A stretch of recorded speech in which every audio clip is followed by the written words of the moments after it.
Somebody just sent me a video of roaches fighting. I don't know who won.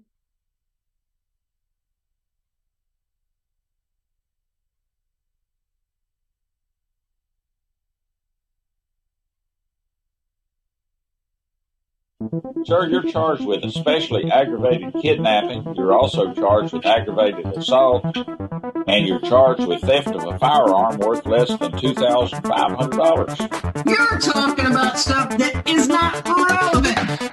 Hello and welcome to the Court of Public Opinion. I am the Recovery Addict, and boy do I have a case for you today. Why is the dog chewing on this guy? I think they have got the wrong guy They there. got the wrong guy, and the dog was biting him. He roughened him up quite a bit. There's a lawsuit. Is the next search on February 28, 2020? 7:44 p.m. How does the FBI find people? The people's misspelled P-E-O-O-P-O-N. Did the defendant find out how the FBI finds people in this case? Oh, she found out. I object.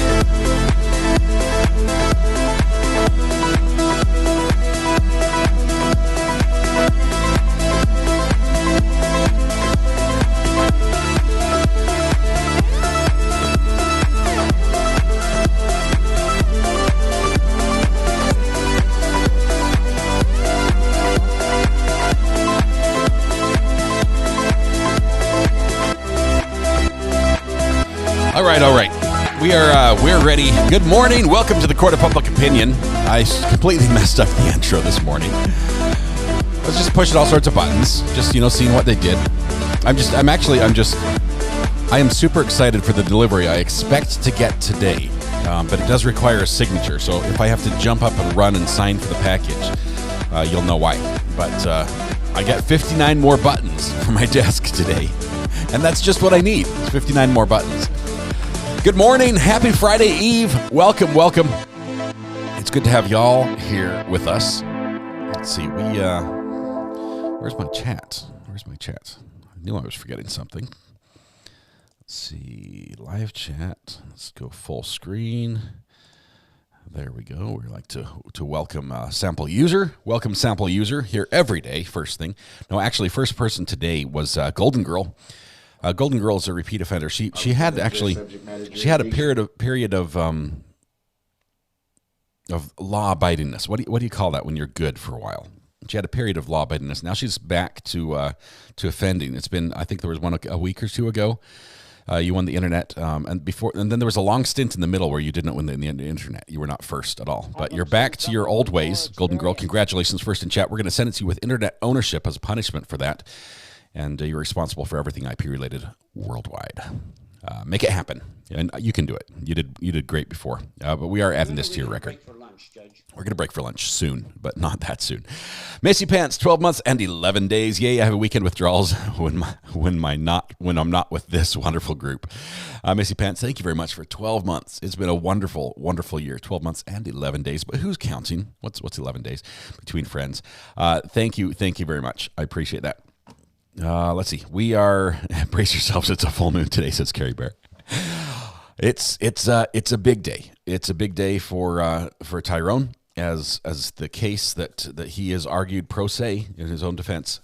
He's argued that moderately well, I would say, as what better than I thought it was going to be for sure. But that the trial starts, or the deliberation should start today after jury instructions. So we'll see exactly how that breaks down. We should have a little bit. Well, let's see. Let me see if I can find it first of all. Let's see. Killikenna09 found you from the Maya case, and now I'm hooked.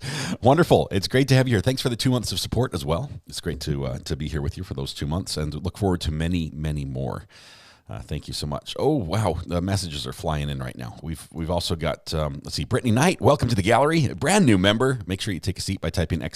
Seat. Help yourself to the emojis. Also, Carrie H says, we'll be lurking between patients today. Wonderful. Hope everything goes well with you and your patients. Pamper Glamper says, love this group. RA and mods. Big heart. 11 months, Pamper Glamper. It seems like it was just yesterday when all this started. Buffer. Ricky C is celebrating his birthday today.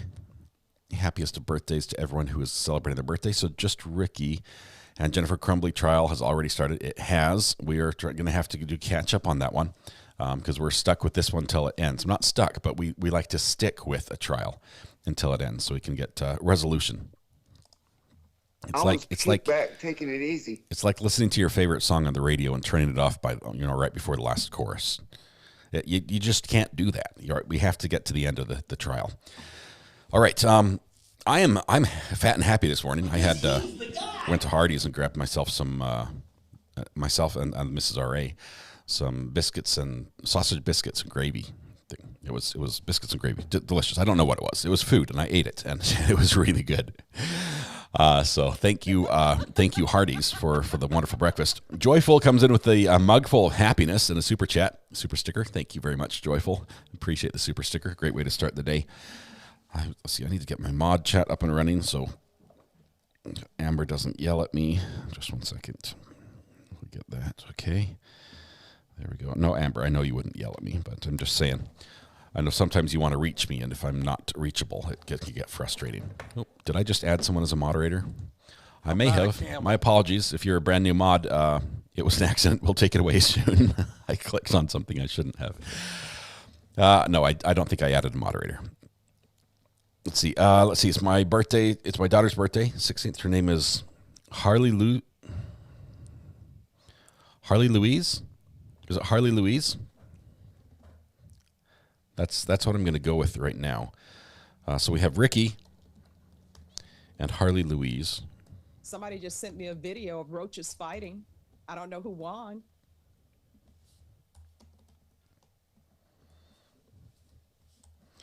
Have them send someone with more experience. All right, so we have 2 birthdays. We're going to sing in just a minute. No more Hardee's in Utah. They're all Carl's Jr.'s now, but it's pretty much the same food, isn't it? It's the same company. What's going to happen with 59 buttons? Oh, Gerda. The 59 buttons all control a new camera that's also arriving today. But that camera is not for the studio. That camera is for the courtroom. It's a courtroom camera that lets me pan, tilt, zoom, and set up the camera in one on a tripod by itself, so I don't have to touch it.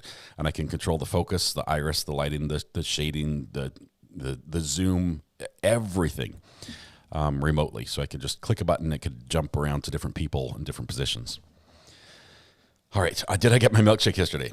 I did. I got a blizzard. There's a story there. Let's sing Happy Birthday, and then we'll talk about the story. We're singing to Ricky and Harley Louise. Those are the 2 I've seen. Let's see.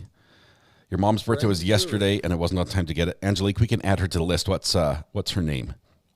Or would you want us to sing to Angelique's mom? Don't miss the forest for the trees. Let's see, looking for the name here. We'll add it to the list today. Patty B, it's your mom's birthday. I need names, or I can't sing. Or I guess I could just sing Happy Birthday, Mom, if you would like. Just let me know which one you'd prefer. Somebody just sent me a video of roaches fighting. Jury is not deliberating yet. We expect them to start deliberating shortly, probably within 2 hours.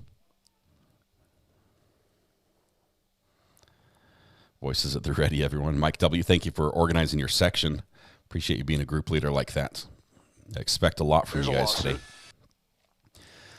Debbie, we're going to add Debbie to the list. And is there any other name? We can sing Mom. Debbie and Mom. I think we're going to add Debbie, or is it Iwa or Ewa? Patty B, does that have a pronunciation guide, or we might just say Mom, because I don't want to sing it wrong. So we have Ricky, Harley Louise, Debbie, and Mom. I think that's what we're going to do. Let's see, unless Patty B comes back with a pronunciation guide. You can say Eva. Are we going to okay, address Eva. Matter jurisdiction?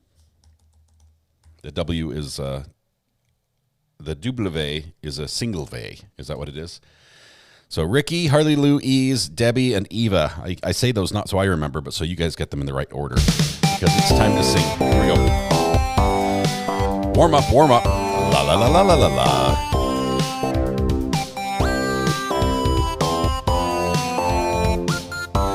Here we go.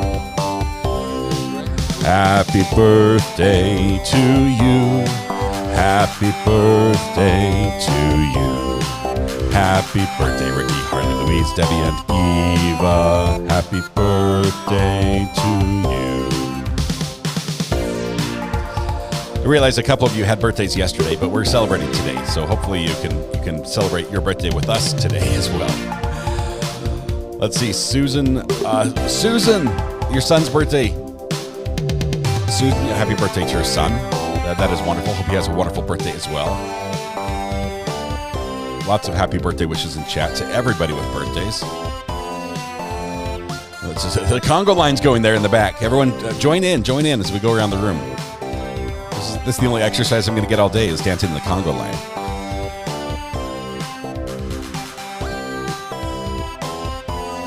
Melissa says, "All right, parlez-vous français?" Oh, no, I don't. I heard you say part of the alphabet. Je parle français un peu. That's you basically heard all the words I know, except for "oh mon petit chouchou," which I think means "oh my little cabbage." It's like a term of endearment, but that's it. Happy birthday! Am I late, or is this early for birthday songs? You're late if it was your birthday. Happy birthday! If not, happy birthday another time. Thanks for adding the cha-cha-chas. That is always a good addition. Not true. I'm running for you right now, says Reverend Beasy. Thank you. Reverend, I apologize. We might have to put in an extra mile because I had 2 of the sausage biscuits and gravy this morning. So I overdid it, and you're going to have to pay the price. All right. I've tuned in, and IRA is speaking French. You haven't taught me any Russian yet, Ivan. That's the reason. All right, we are going to turn down the birthday music because we're getting ready for court to start. At least we think we're getting ready for court to start. Let me make sure I can get everything right.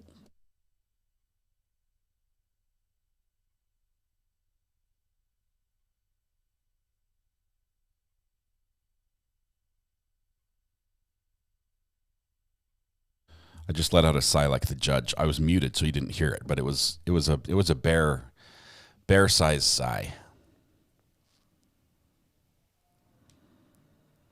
Okay. Yeah, we'll get this sorted here in just a minute. Let's see.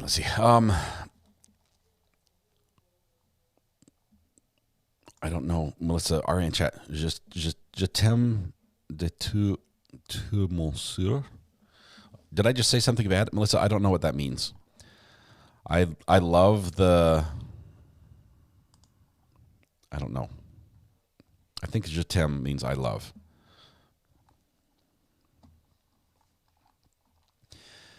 How many pages of jury instructions are here? They've whittled it down quite a bit. They removed a lot of the duplications, and hopefully it's a lot cleaner. Give me a minute here. I'm going to let you stare intently at my puzzled face Somebody just sent me a video of roaches fighting. I don't know who won. While I try to figure things out. This is me trying to discover where I am in life. Hold on one second.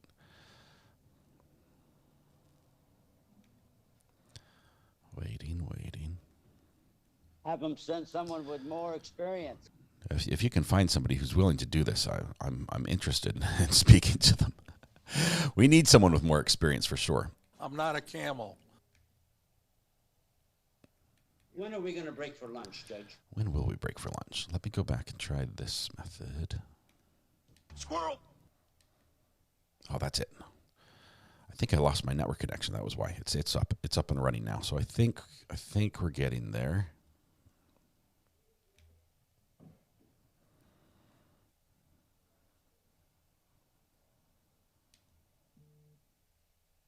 I was kicked back, taking it easy. Okay. We'll Don't miss the forest for the trees. We'll hang out just briefly. I don't know where everything's at. Okay, we've got the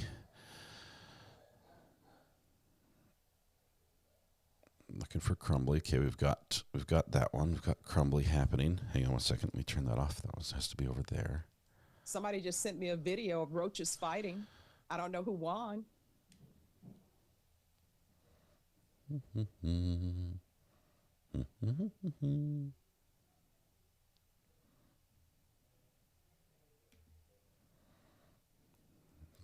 Where's the other?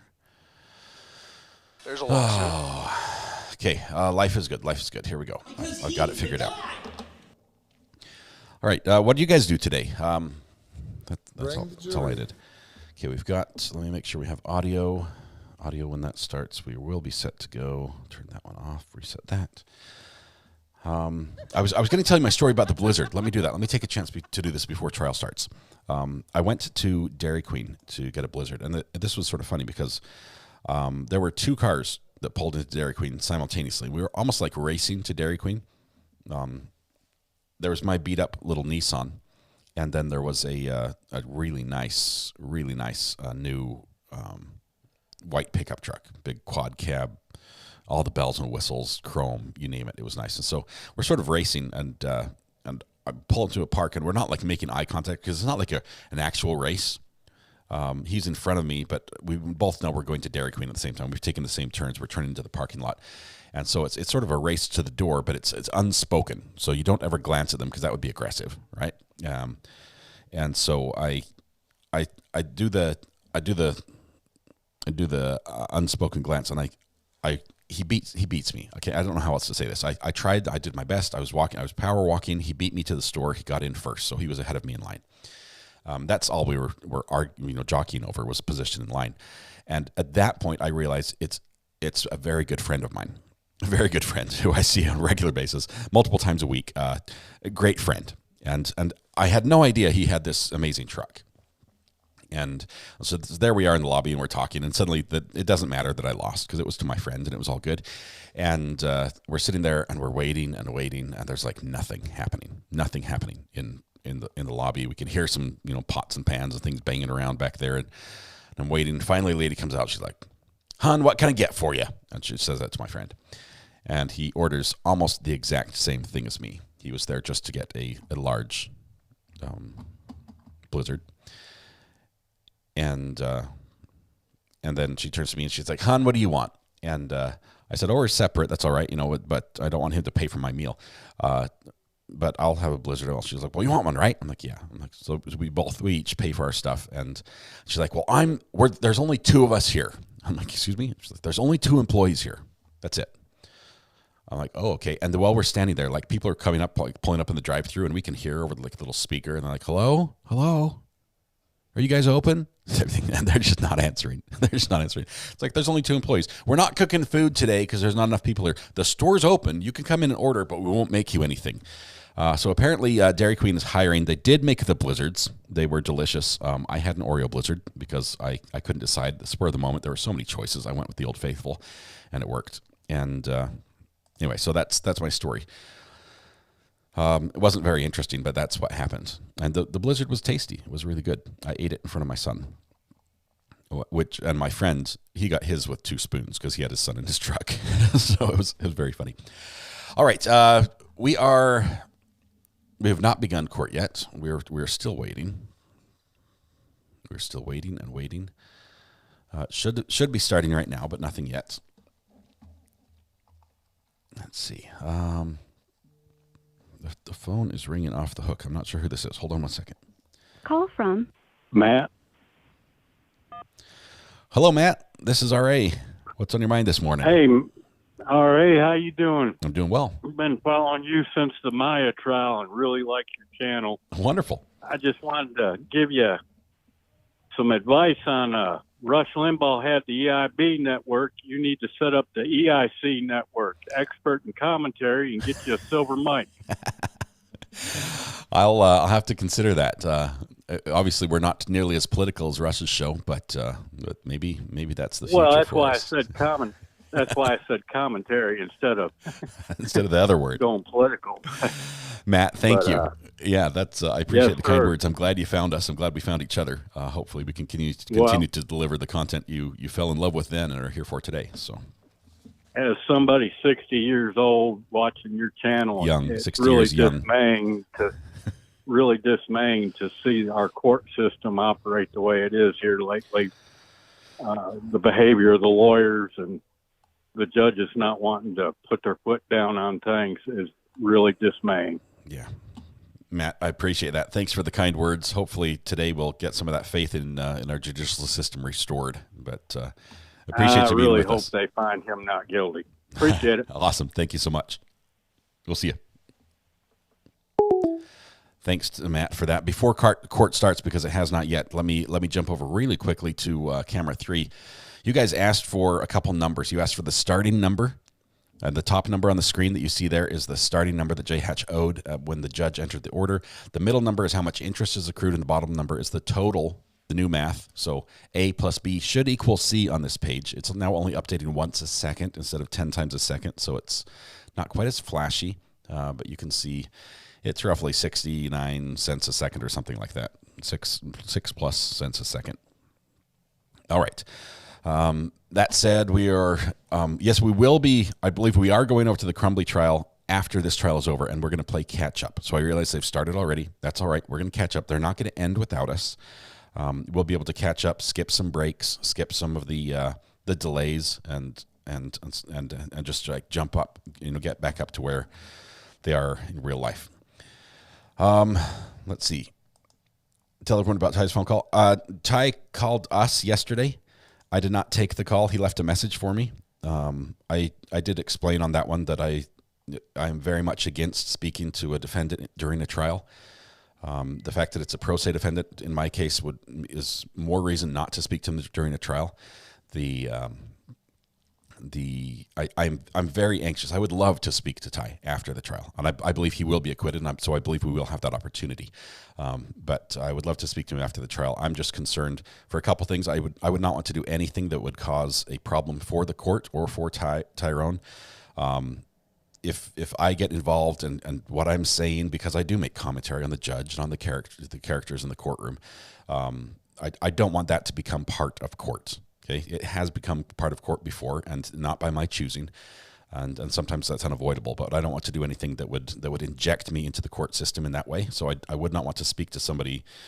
We're not trying to break into the court and do something that way. Also, for what we do with other trials, as we're constantly requesting access from other judges to get in their courtrooms to grant us permission to use feeds. I know that one of the things they do sometimes when you request permission is they look and see, who are you?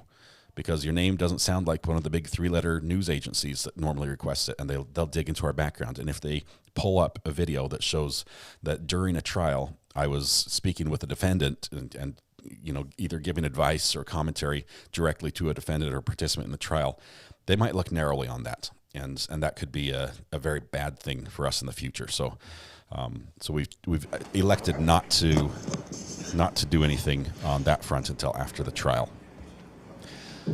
So, all right. So let's hear court is beginning. Let's see what we've got here. Okay. Yes, sir. Let me go ahead and push play. That's every story, and you should never judge a person based on one version of the story. That no matter how thin you roll a piece of paper, there's two sides to the paper. So I'm going to tell you what I have so far on the side of the story that is not in your favor. This motion for... And then give you an opportunity to fill in the gaps, correct any misinformation you think we may have, and tell your side of the story. Because this will be tonight your first, last, and only chance to give us your side of the story. Because beyond here, how do you know how it works? Attorneys get involved, and then attorneys tell you not to talk. And that's why I'm trying to talk to you. Well, because, man, that's the thing is, man, I ain't got nothing to hide. That's why I'm here freaking out. And otherwise, it would have been like, man, if I thought I needed an attorney, I would have been like, look, I need a lawyer. You know what I mean? But I know I haven't done anything, So, anyway, give me your side. I'm going to let you know a couple of things. Detective picture is absolutely accurate with the timestamp on the video. We have you on video walking on 2nd Street from where you live toward Local Avenue, which is the road that the Treehouse is on, 8:11 p.m.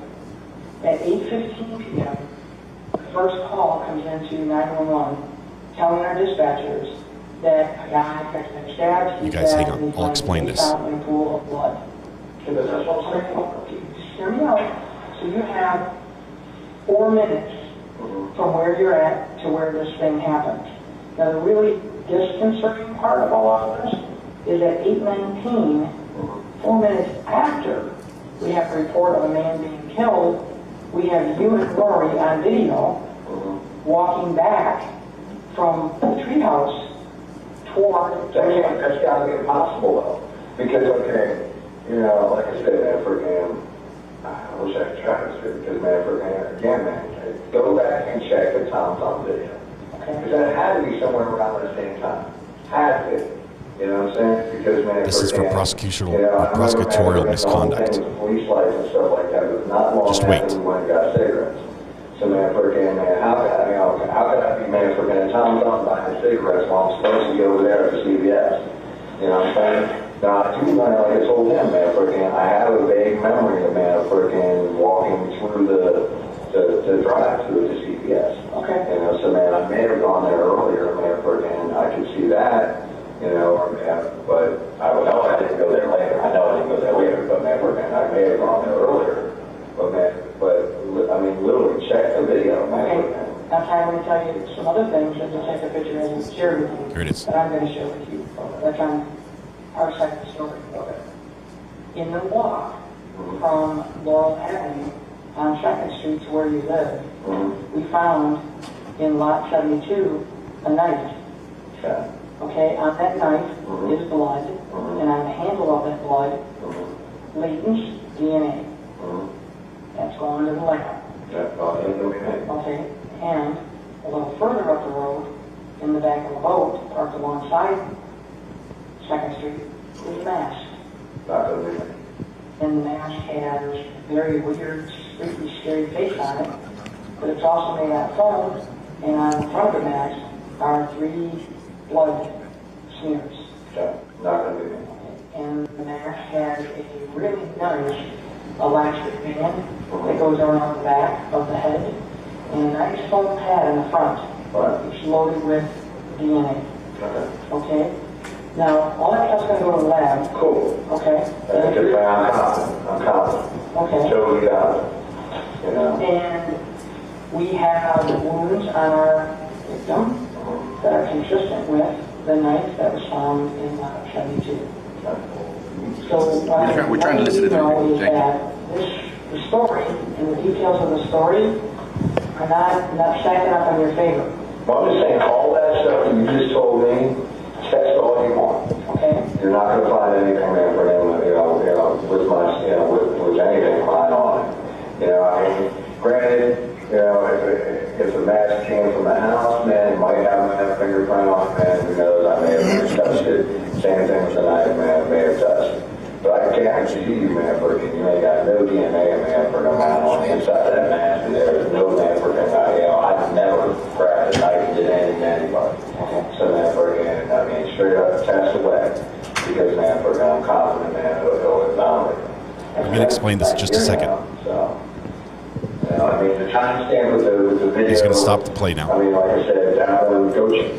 This is for prosecutorial accusation of prosecutorial so I'm misconduct. trying to understand the exact nature of your verbal tennis motion. Well, Your Honor, the blood, she tells me that there's... Now, what is it that you're asking me to do? I would ask this, Your Honor. I mean, because again, to be fair, and like I said, to make sure that the jury has the right information, I would either ask that the video be allowed to be back with the deliberations, or that Your Honor, instruct the jury.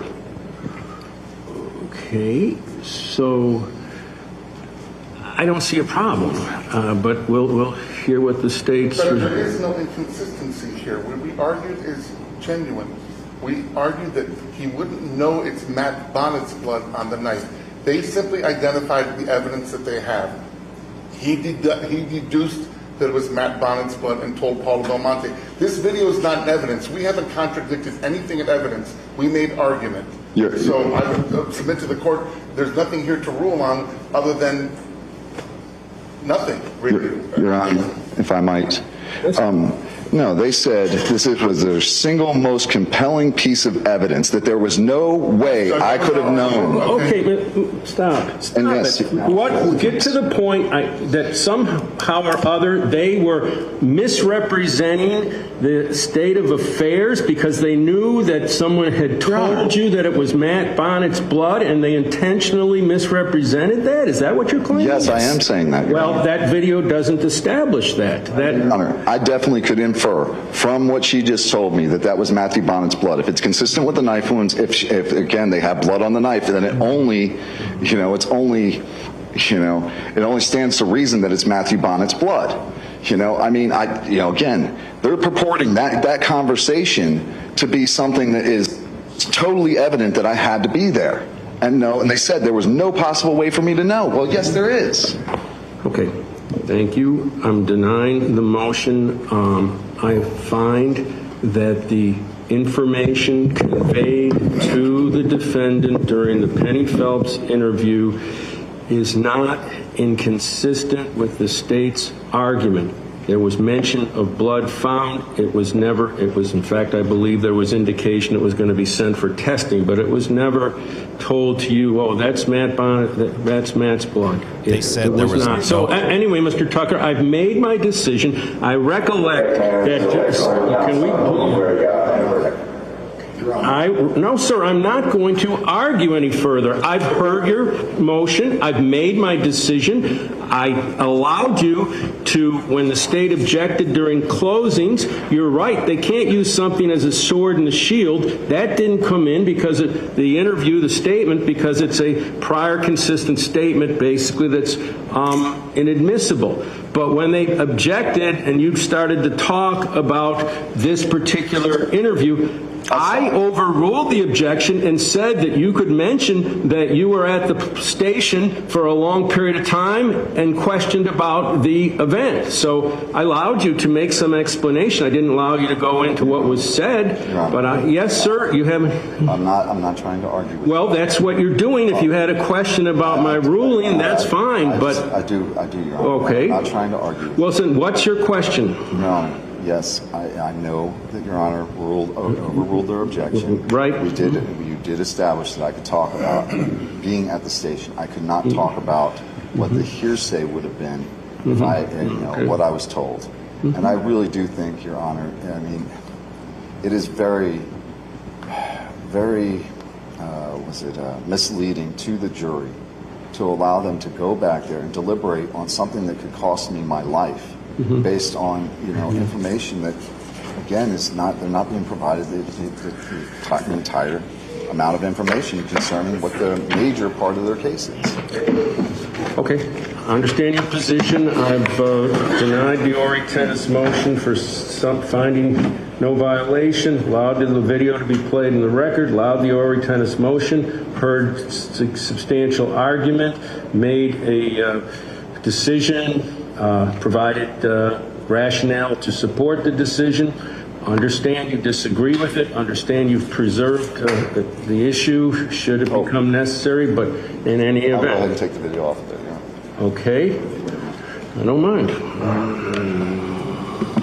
Okay, so basically we jumped in late, but Tucker filed a motion that essentially, it might be a different name, but it was basically saying there was prosecutorial misconduct, that the state laid I saw out Kerry in facts here. they knew were false. He want to come in here? Or we asked Deputy if Ricchio's there, because I saw Kerry and there was some question about the operation.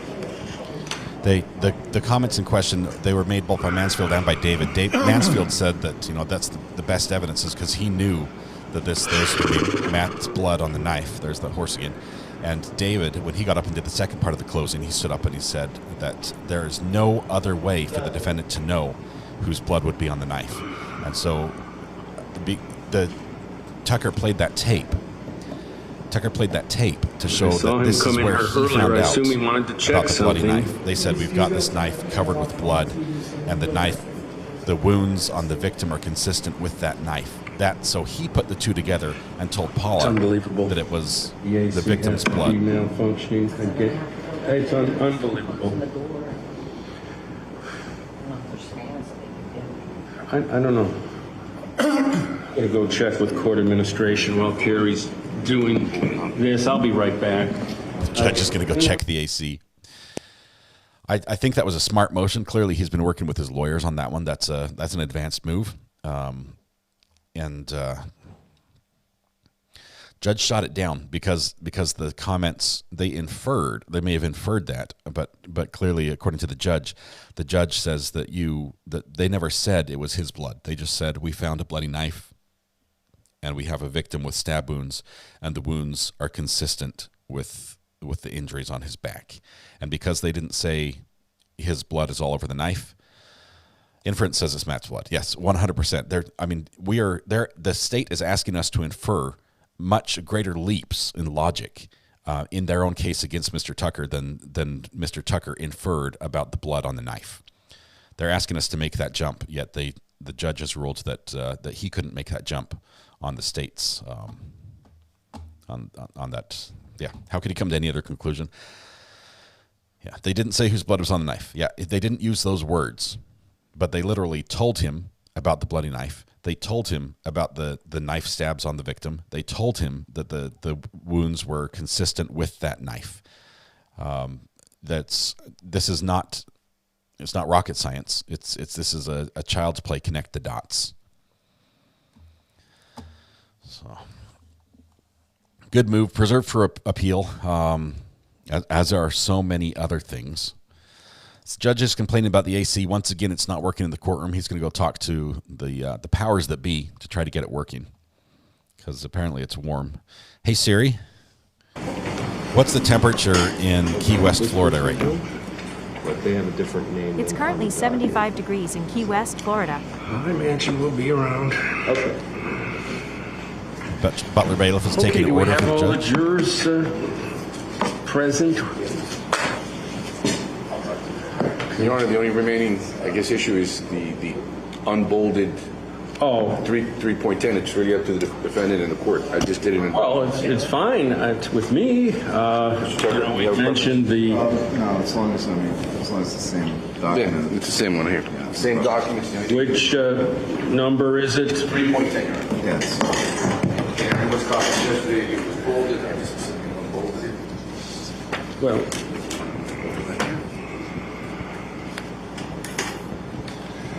3.10 is rules for deliberation in bold.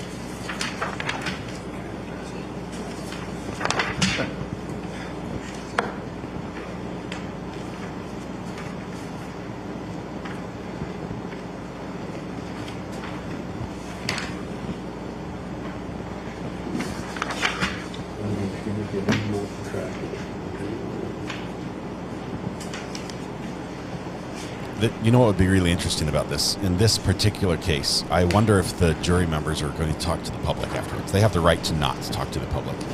But if they do talk to the public after this case, I wonder what they think after they see some of the stuff they didn't hear about. I already got this one completely organized, I think. Let me look. I think Butler Bailiff is soon going to dress in his Egyptian lady outfit and bring a fan and fan the judge later on if it gets too hot.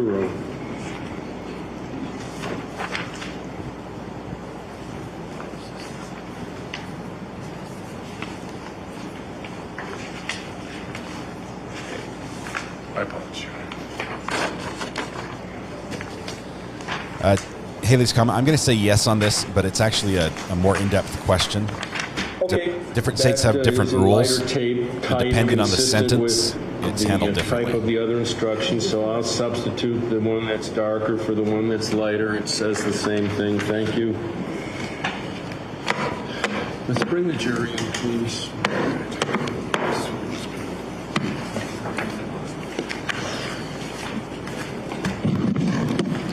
Tucker is super frustrated. I think he had a sound argument there.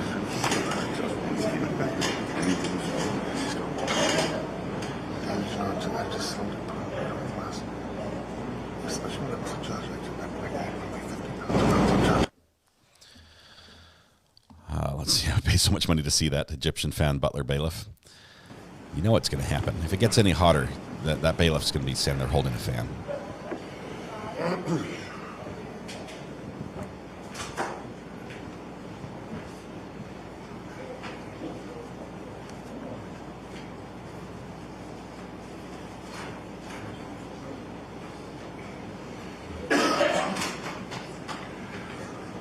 Yes, it was timely. That was a timely motion. This is immediately after the state has. Thank you. Please be seated, everyone.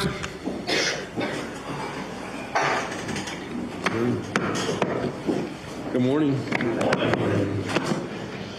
Good to see you all here again this morning, members of the jury. So, yesterday you heard closing arguments. And I told you that in light of the hour and the like, that it seemed to me to make more sense to send you home for the evening, to take care of the business that we needed to take care of, and to have you come back this morning so you could receive jury instructions and have ample time for your deliberations. And so here we are to do that. So I'm going to now instruct you on the law applicable to the case. I'm going to use this packet of written instructions, basically verbatim. When you go back to deliberate, along with the evidence, you're going to have this packet of instructions, exactly what I'm using to instruct you.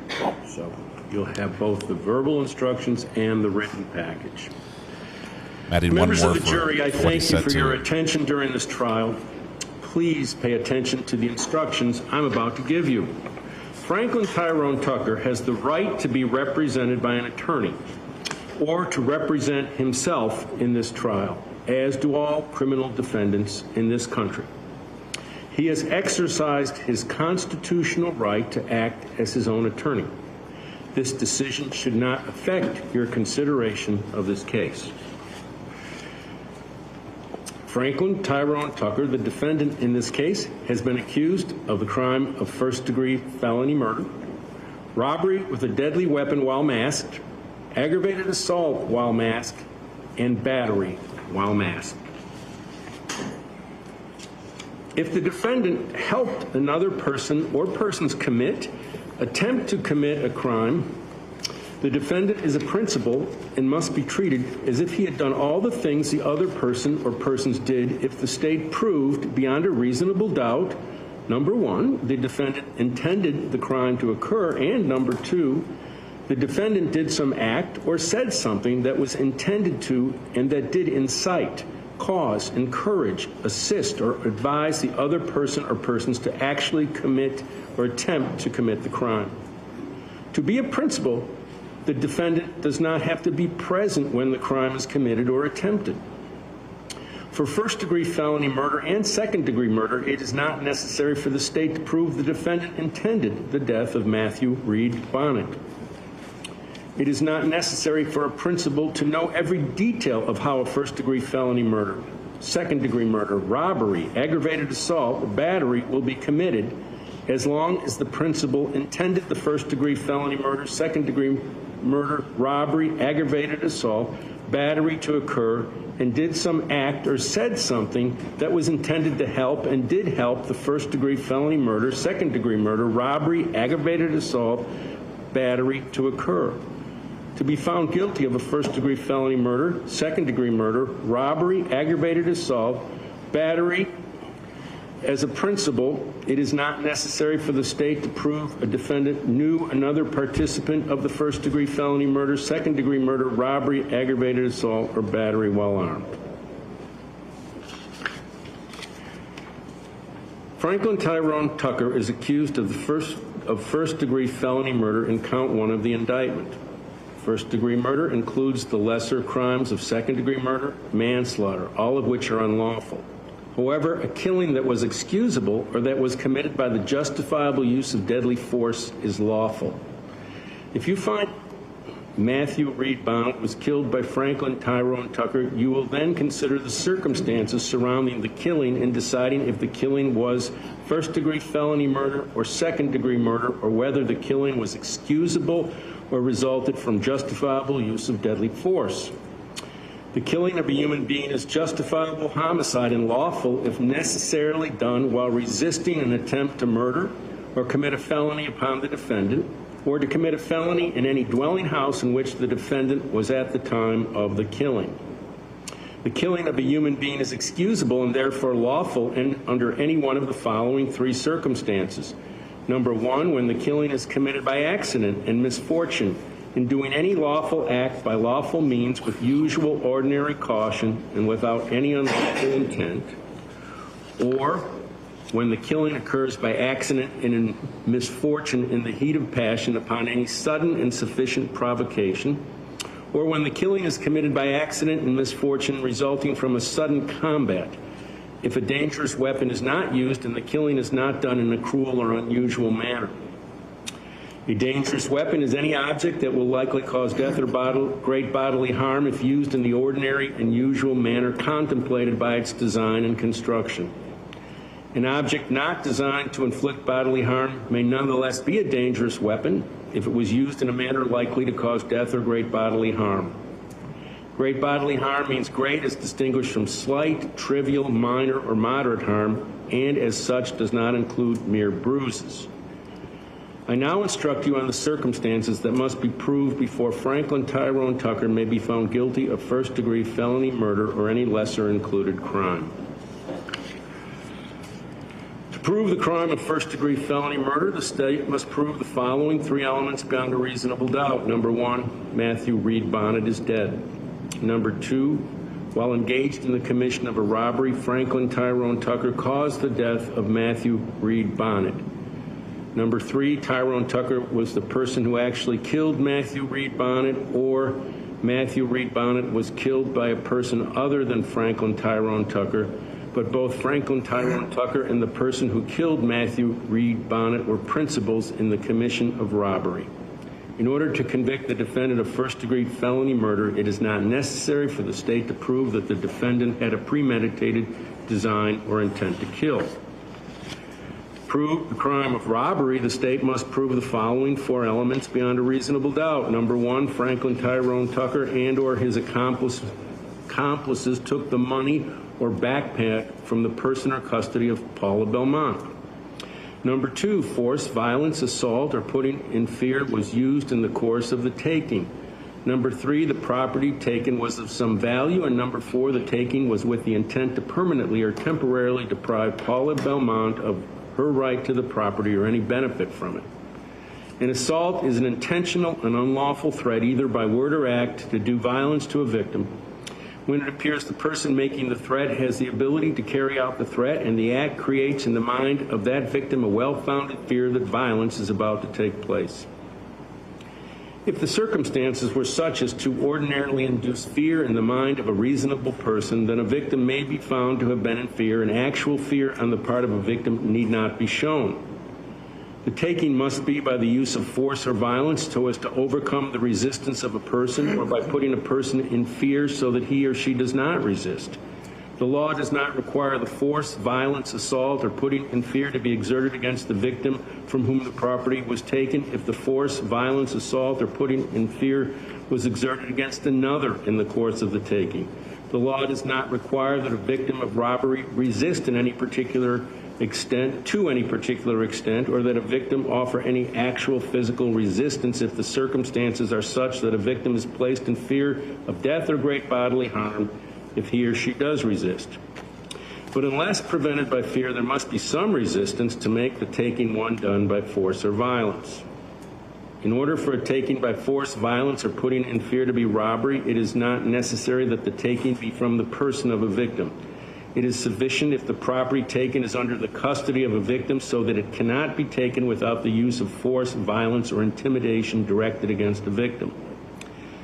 If you find the defendant guilty of the crime of robbery, you must further determine beyond a reasonable doubt if, in the course of committing the robbery, the defendant carried some kind of weapon. An act is in the course of committing the robbery if it occurs in an attempt to commit robbery or in flight after the attempt or commission. If you find that the defendant and or his accomplice carried a knife in the course of committing the robbery and that the knife was a deadly weapon, you should find him guilty of robbery with a deadly weapon.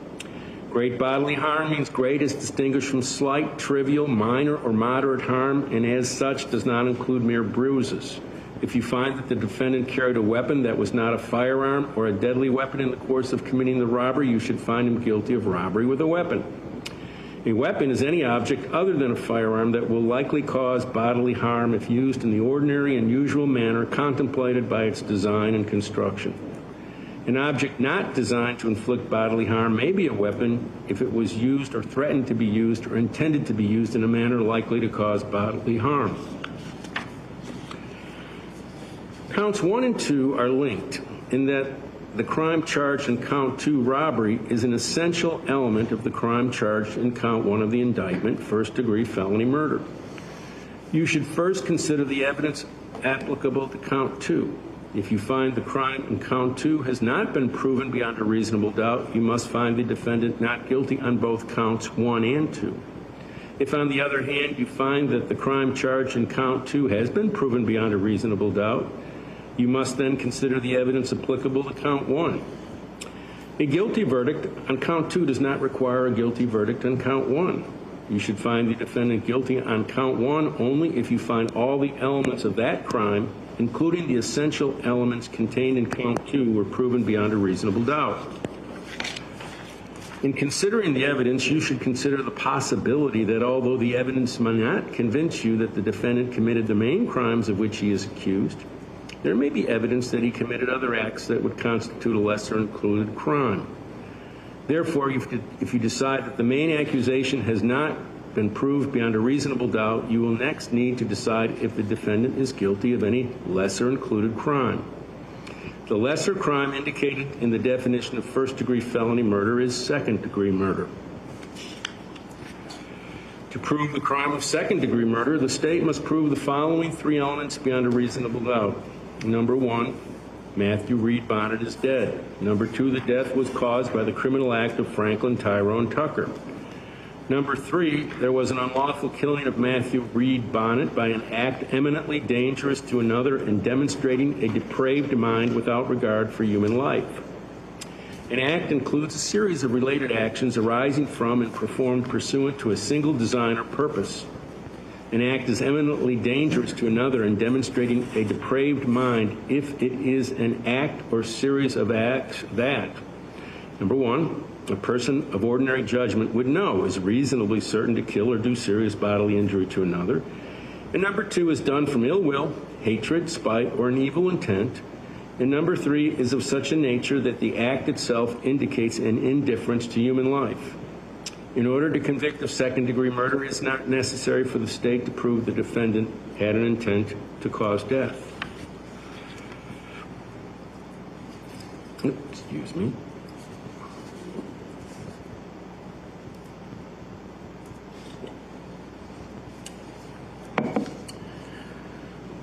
To prove the crime of robbery, the state must prove the following 4 elements beyond a reasonable doubt.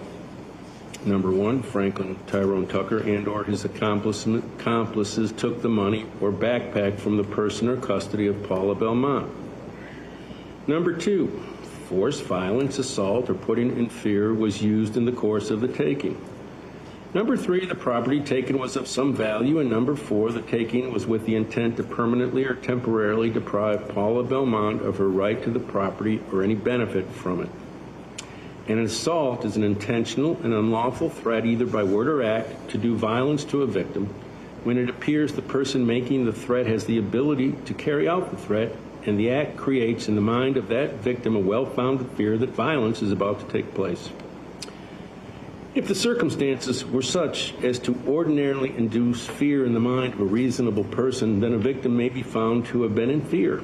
An actual fear on the part of a victim need not be shown.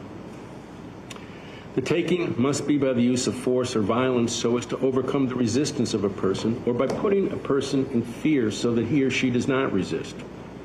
The law does not require the force, violence, assault, or putting in fear to be exerted against the victim from whom the property was taken if the force, violence, assault, or putting in fear was exerted against another in the course of the taking.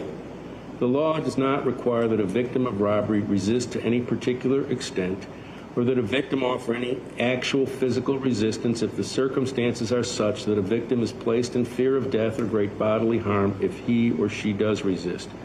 But unless prevented by fear, there must be some resistance to make the taking one done by force or violence. In order for a taking by force, violence, or putting in fear to be robbery, it is not necessary that the taking be from the person of a victim. It is sufficient if the property taken is under the custody of the victim so that it cannot be taken without the use of force, violence, or intimidation directed against the victim. If you find the defendant guilty of the crime of robbery, you must further determine beyond a reasonable doubt if in the course of committing the robbery the defendant carried some kind of weapon. An act is in the course of committing the robbery if it occurs in an attempt to commit robbery or in flight after the attempt or commission. If you find that the defendant and or his accomplice carried a knife in the course of committing the robbery and that knife was a deadly weapon, you should find him guilty of robbery with a deadly weapon. Great bodily harm means great as distinguished from slight, trivial, minor, or moderate harm, and as such does not include mere bruises. If you find that the defendant carried a weapon that was not a firearm or a deadly weapon in the course of committing the robbery, you should find him guilty of robbery with a weapon. A weapon is any object other than a firearm that will likely cause bodily harm if used in the ordinary and usual manner contemplated by its design and construction. An object not designed to inflict bodily harm may be a weapon if it was used or threatened to be used or intended to be used in a manner likely to cause bodily harm. If you find that Franklin Tyrone Tucker committed robbery, and you also find beyond a reasonable doubt that during the commission of the crime he personally carried a knife, you should find him guilty of robbery with a weapon. A weapon is defined as any object readily capable of inflicting bodily harm if used in the ordinary manner contemplated by its design and construction, or any other object that was used or threatened to be used or attempted to be used or intended to be used to inflict bodily harm. If you find that Franklin Tyrone Tucker committed robbery, but you are not convinced beyond a reasonable doubt that he personally carried a weapon, then you should find him guilty only of robbery. To prove the crime of aggravated assault, the state must prove the following 4 elements beyond a reasonable doubt. The first 3 elements define assault. Number 1, Franklin Tyrone Tucker intentionally and unlawfully threatened, either by word or act, to do violence to Roger Allen Roggett. At the time, Franklin Tyrone Tucker appeared to have the ability to carry out the threat. Number 3, the act of Franklin Tyrone Tucker created in the mind of Roger Allen Roggett a well-founded fear that violence was about to take place. And number 4, the assault was made with a deadly weapon. If the circumstances were such as to ordinarily induce a well-founded fear in the mind of a reasonable person, then Roger Allen Roggett may be found to have been in fear. An actual fear on the part of Roger Allen Roggett need not be shown. A deadly weapon is any object that will likely cause death or great bodily harm if used or threatened to be used in the ordinary and usual manner contemplated by its design and construction. An object not designed to inflict bodily harm may nonetheless be a deadly weapon if it was used or threatened to be used in a manner likely to cause death or great bodily harm. To prove the crime of battery, the state must prove the following element beyond a reasonable doubt. Franklin Tyrone Tucker actually and intentionally touched or struck Roger Allen Roggett against his will. An intentional touching or striking includes situations where a defendant knows that a touch or strike is substantially certain to result from his or her act. If you find that Franklin Tyrone Tucker committed crimes charged, you also find beyond a reasonable doubt that Franklin Tyrone Tucker was personally wearing a hood, mask, or other device that concealed his identity, you should find Franklin Tyrone Tucker guilty of crimes charged while wearing a device that concealed his identity. If you find that Franklin Tyrone Tucker committed the crimes charged, but you are not convinced beyond a reasonable doubt that he personally wore a hood, mask, or other device that concealed his identity, then you should find the defendant guilty only of the crimes charged.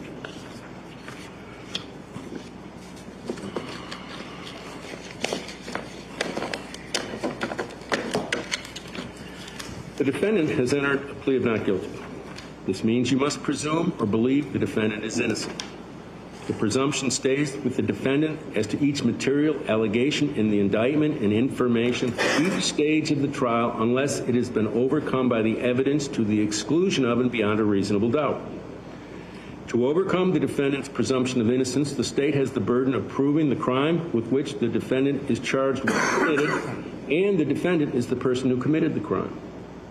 The defendant is not required to present evidence or prove anything. Whenever the words reasonable doubt are used, you must consider the following. A reasonable doubt is not a mere possible doubt, a speculative, imaginary, or forced doubt. Such a doubt must not influence you to return a verdict of not guilty if you have an abiding conviction of guilt.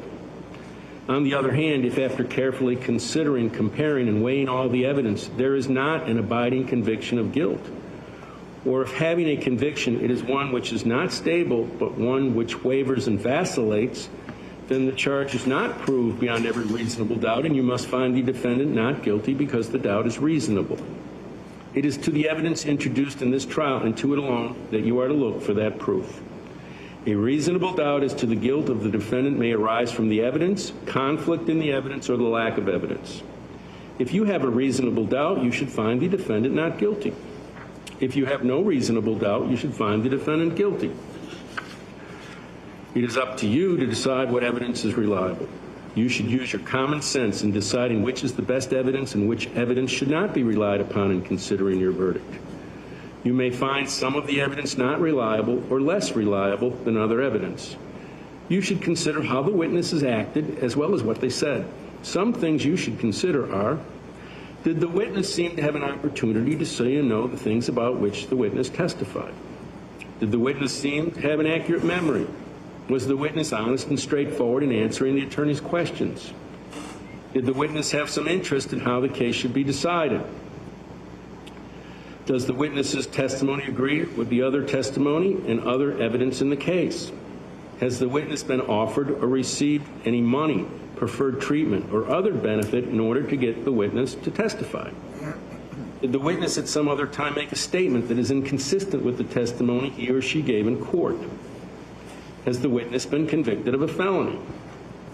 Whether the state has met its burden of proof does not depend upon the number of witnesses it has called or upon the number of exhibits it has offered, but instead upon the nature and quality of the evidence presented.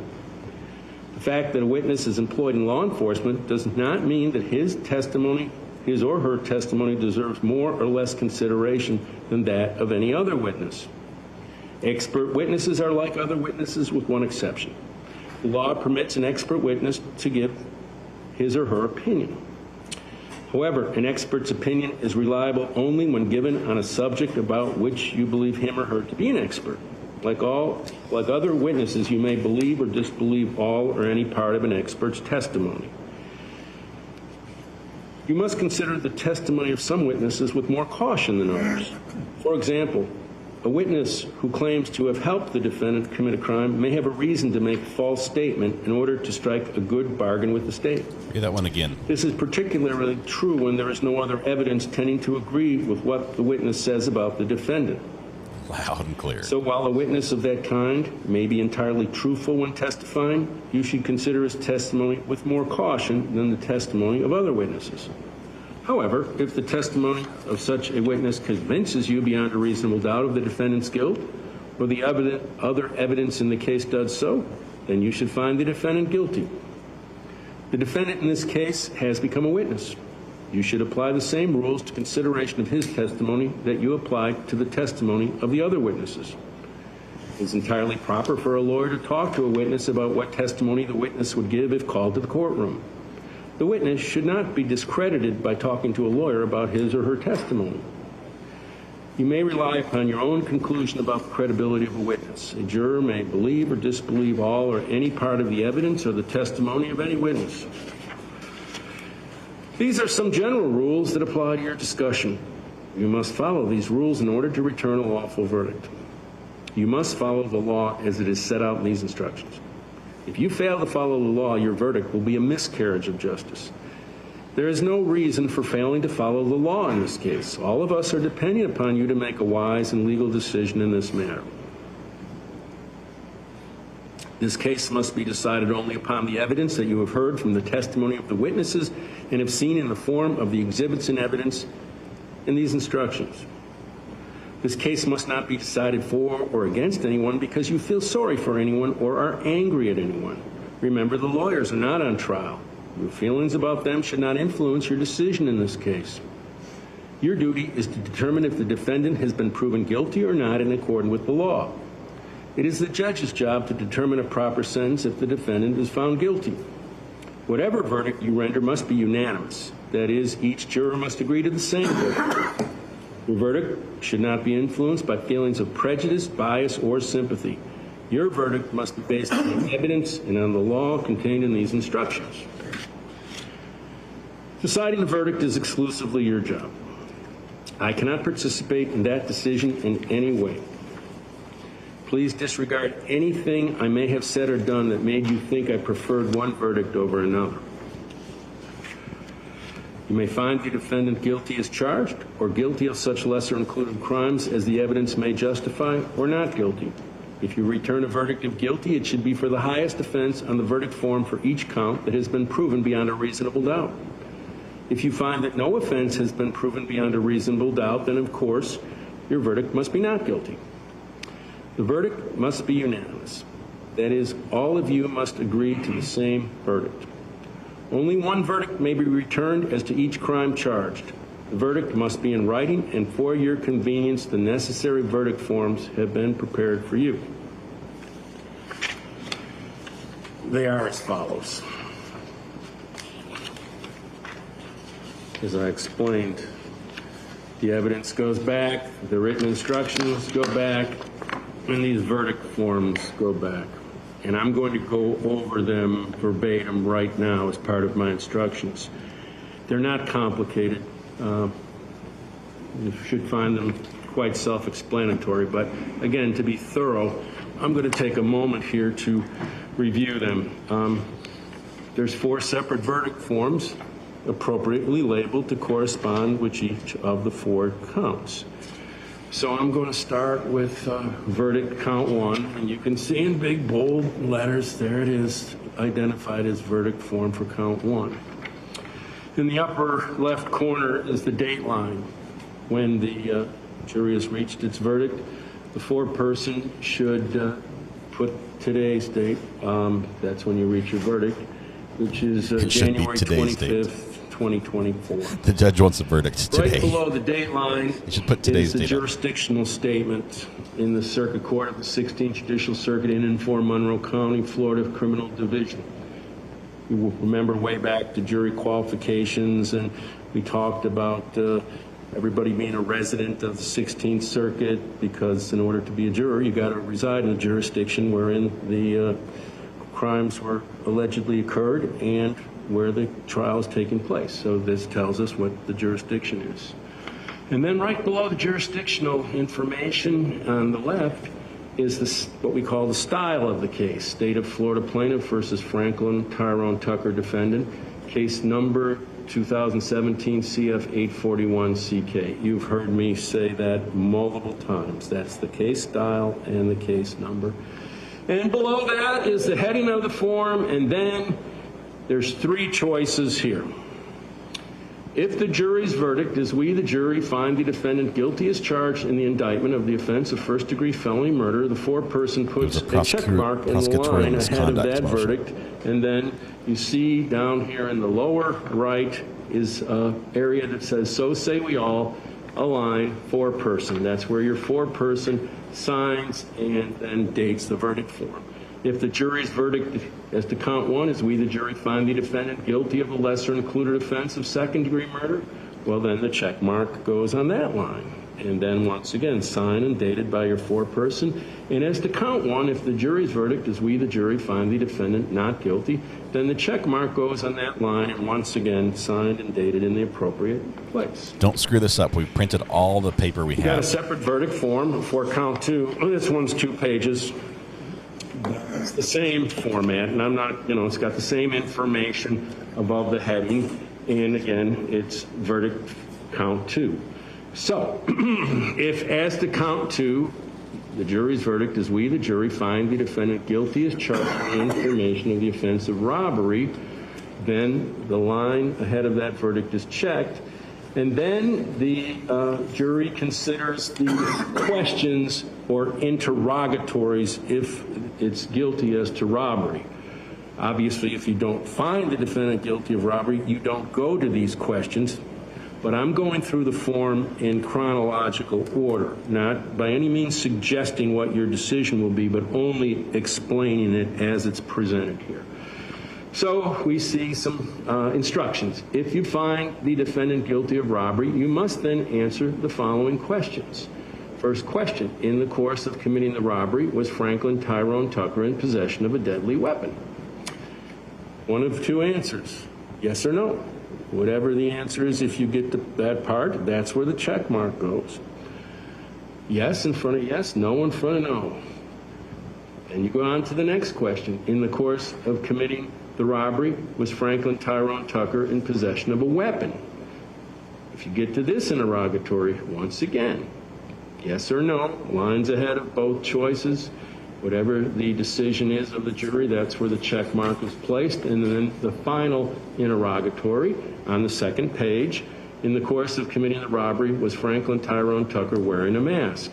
Same choices, yes or no, check mark in front of that answer that the jury unanimously finds to be proven beyond a reasonable doubt. We're almost done with these guys. If the jury's verdict was guilty and as to robbery, and you get through all those interrogatories, then the foreperson, again, this time it's on the second page, but it's again in the right-hand bottom part, signs and dates the verdict form. Now, if the jury's verdict as to count 2 is we, the jury, find the defendant not guilty, so then there's where the check mark goes. You don't get those interrogatories, and you just have the foreperson sign and date the verdict form. That's count 2. Count 3, separate verdict form, so labeled. Same format at the upper portion. Again, heading, no brackets, no bold. Count 3. And then we look at the choices that the jury, the decisions available to the jury. If it is, as to count 3, we, the jury, find the defendant guilty as charged in the information of aggravated assault, the offense of aggravated assault, that's where the check mark goes. And then you look at the instructions immediately below that finding, and you're told if you find the defendant guilty of aggravated assault, you must then answer the following questions. It's actually only one question. In the course of committing the aggravated assault, was Franklin Tyrone Tucker wearing a mask? Once again, there's yes or no options, lines in front of each one. If you get to this interrogatory, you check which one of those 2 options the foreperson does. The jury so finds, signs, dates the verdict form by the foreperson.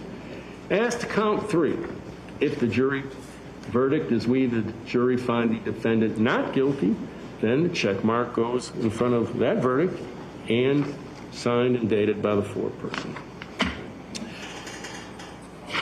Separate verdict form for Last count one. 4, same heading, label, count 4.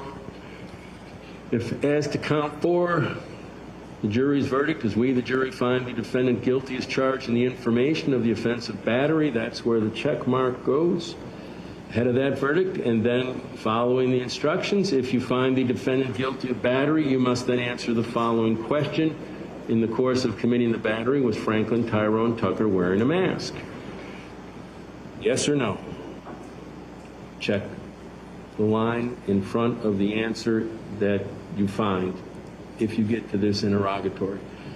As to count 4, if the jury's verdict is we, the jury, find the defendant not guilty, there's the line ahead of that verdict that's checked. And once again, when you complete the verdict decisions as to count 4, so say we all, signed by the foreperson, dated on the date. So say we all. This is not the judge's favorite part.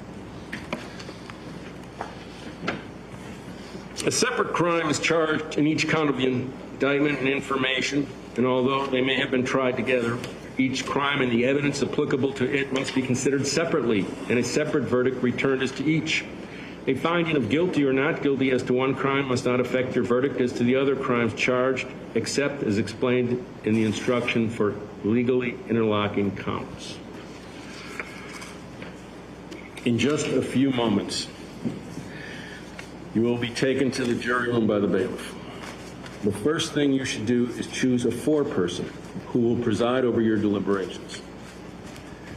The foreperson should see to it that your discussions are carried on in an organized way and that everyone has a fair chance to be heard.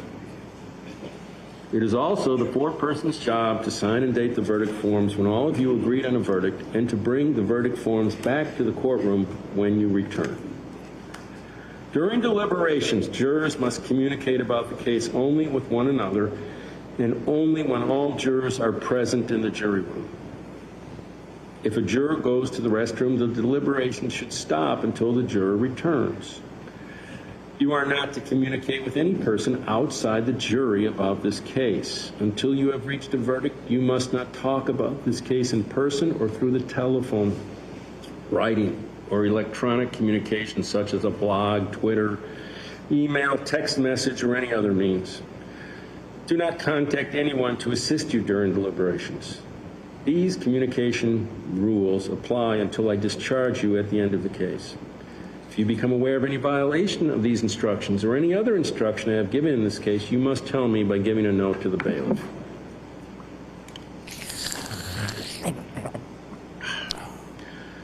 He did his own sound effects. You may have effects. cell phones, tablets, laptops, or other electronic devices here in the courtroom. The rules do not allow you to bring your phones or any of those types of electronic devices into the jury room. Kindly leave those devices on your seats where they will be guarded by the bailiff while you deliberate. And I'm going to explain a little bit more about how we handle that provision here in the 16th Circuit in just a moment. If you need to communicate with me, send a note through the bailiff. If you have voted, do not disclose the actual vote in the note. If you have a question, I will talk with the attorneys before I answer, so it may take some time. You may continue your deliberations while you wait for my answer. I will answer any questions if I can in writing or orally here in open court. During the trial, items were received into evidence as exhibits. You may examine whatever exhibits you think will help you in your deliberations. The exhibits will be sent into the jury room with you when you begin to deliberate. And that includes this unit here. That's going to go back.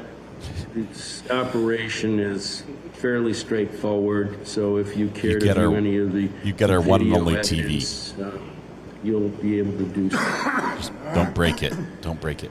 In closing, let me remind you that it is important that you follow the law spelled out in these instructions in deciding your verdict.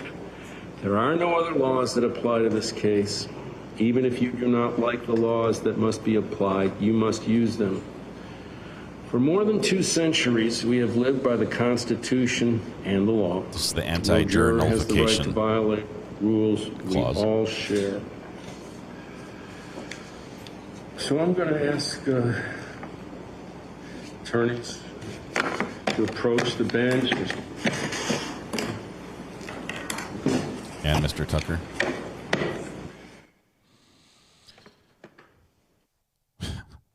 He's over it. This judge is done. I think he's asking if he's done everything appropriate, if they're good with that. Is there anything else he needs to say? All right, I'm not sure if he's gonna re-swear in like the bailiff or something to watch the jury if they just use the existing one. The butler bailiff, he has to pull double duty or something. Can I see this a second, please?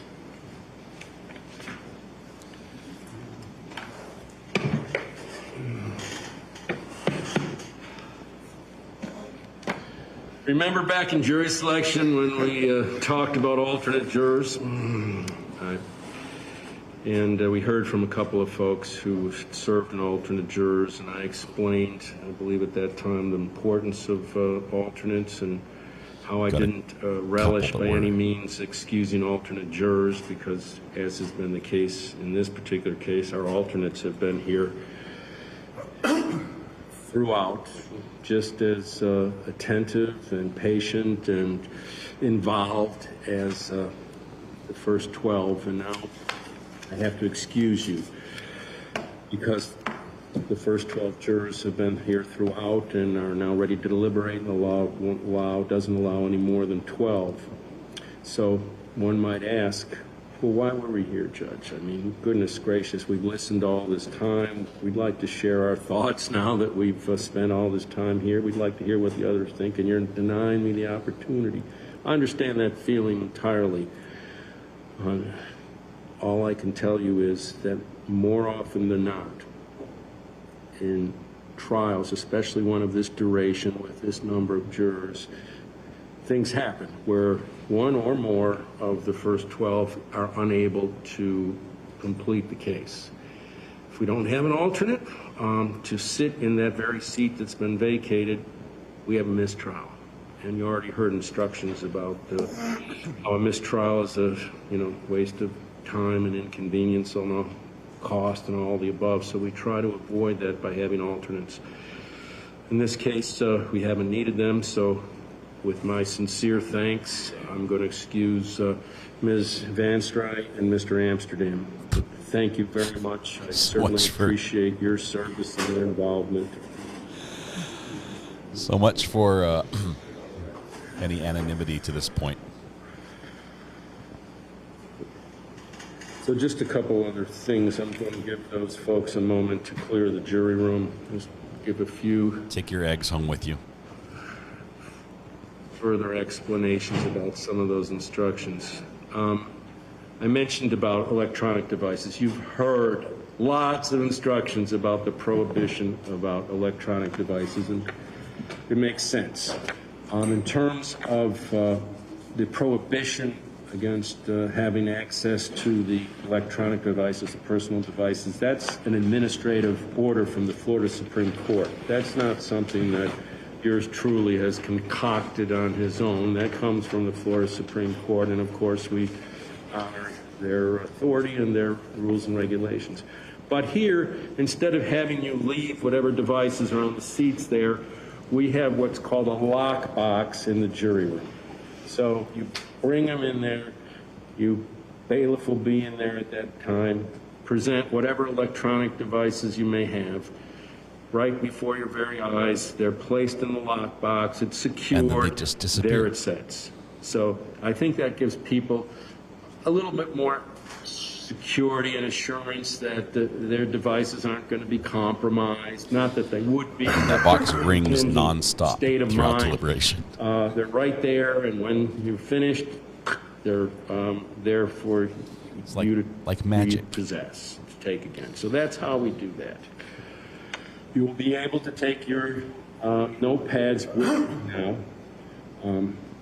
If there is some question, problem, communication that you believe is needed with the court, then your foreperson should take a clean page, nothing with any kind of marks on it, but a clean page, and in legible, complete, comprehensible fashion, write or print whatever it is you want to ask me or tell me.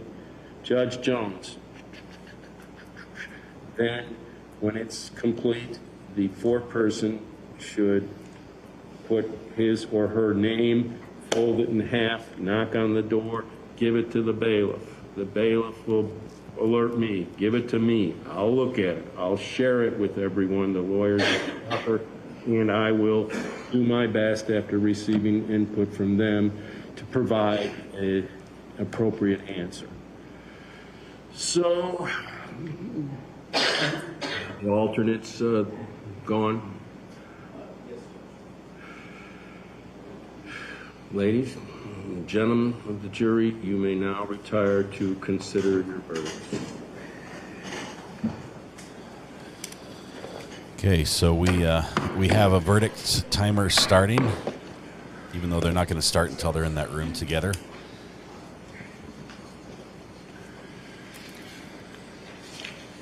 Oh, man. A lot of nerves. Can't imagine what Tyrone's feeling right now. Can we put the verdict in brackets on the thumbnail when this is over? We've never done a final thumbnail. We always just assume that you got the answer. We do want to talk over a few things. First of all, big thank you to Greeners. Greeners gifted 20 memberships. Samantha Terry, one of our great mods, gifted another 10 this morning. We had a couple others gifted as well that they've fallen off the screen. Okay, so when Deputy Riccio comes out here after securing the electronic devices, I'm going to give him the verdict forms, the instructions. Then I'm going to have him, or one of the security officers, take all the evidence, bring it back, knock on the door, present it along with this device to view it. The mechanism, so what I would the unit. The clerk to assemble it, which you probably already have, but when I step down here, if Mr. Tucker and the state wants to examine the accumulation of evidence just to be sure that it's complete before it goes back, that everything that's supposed to be there is there, and similarly, everything, if there's anything that's there that shouldn't be there, then it doesn't go back. I doubt if either one of those is the case, but just to be sure. Then, as we mentioned yesterday, you all don't have to stay here if you care not to, as long as there's a means to contact you telephonically and you're able to return in the event of a question, a problem, a verdict in 5-10 minutes. I also mentioned that just as soon as we finish our immediate business, I have another docket that I'm going to be conducting, and of course anytime I'm needed in the trial, that docket will be halted and we'll address the trial. So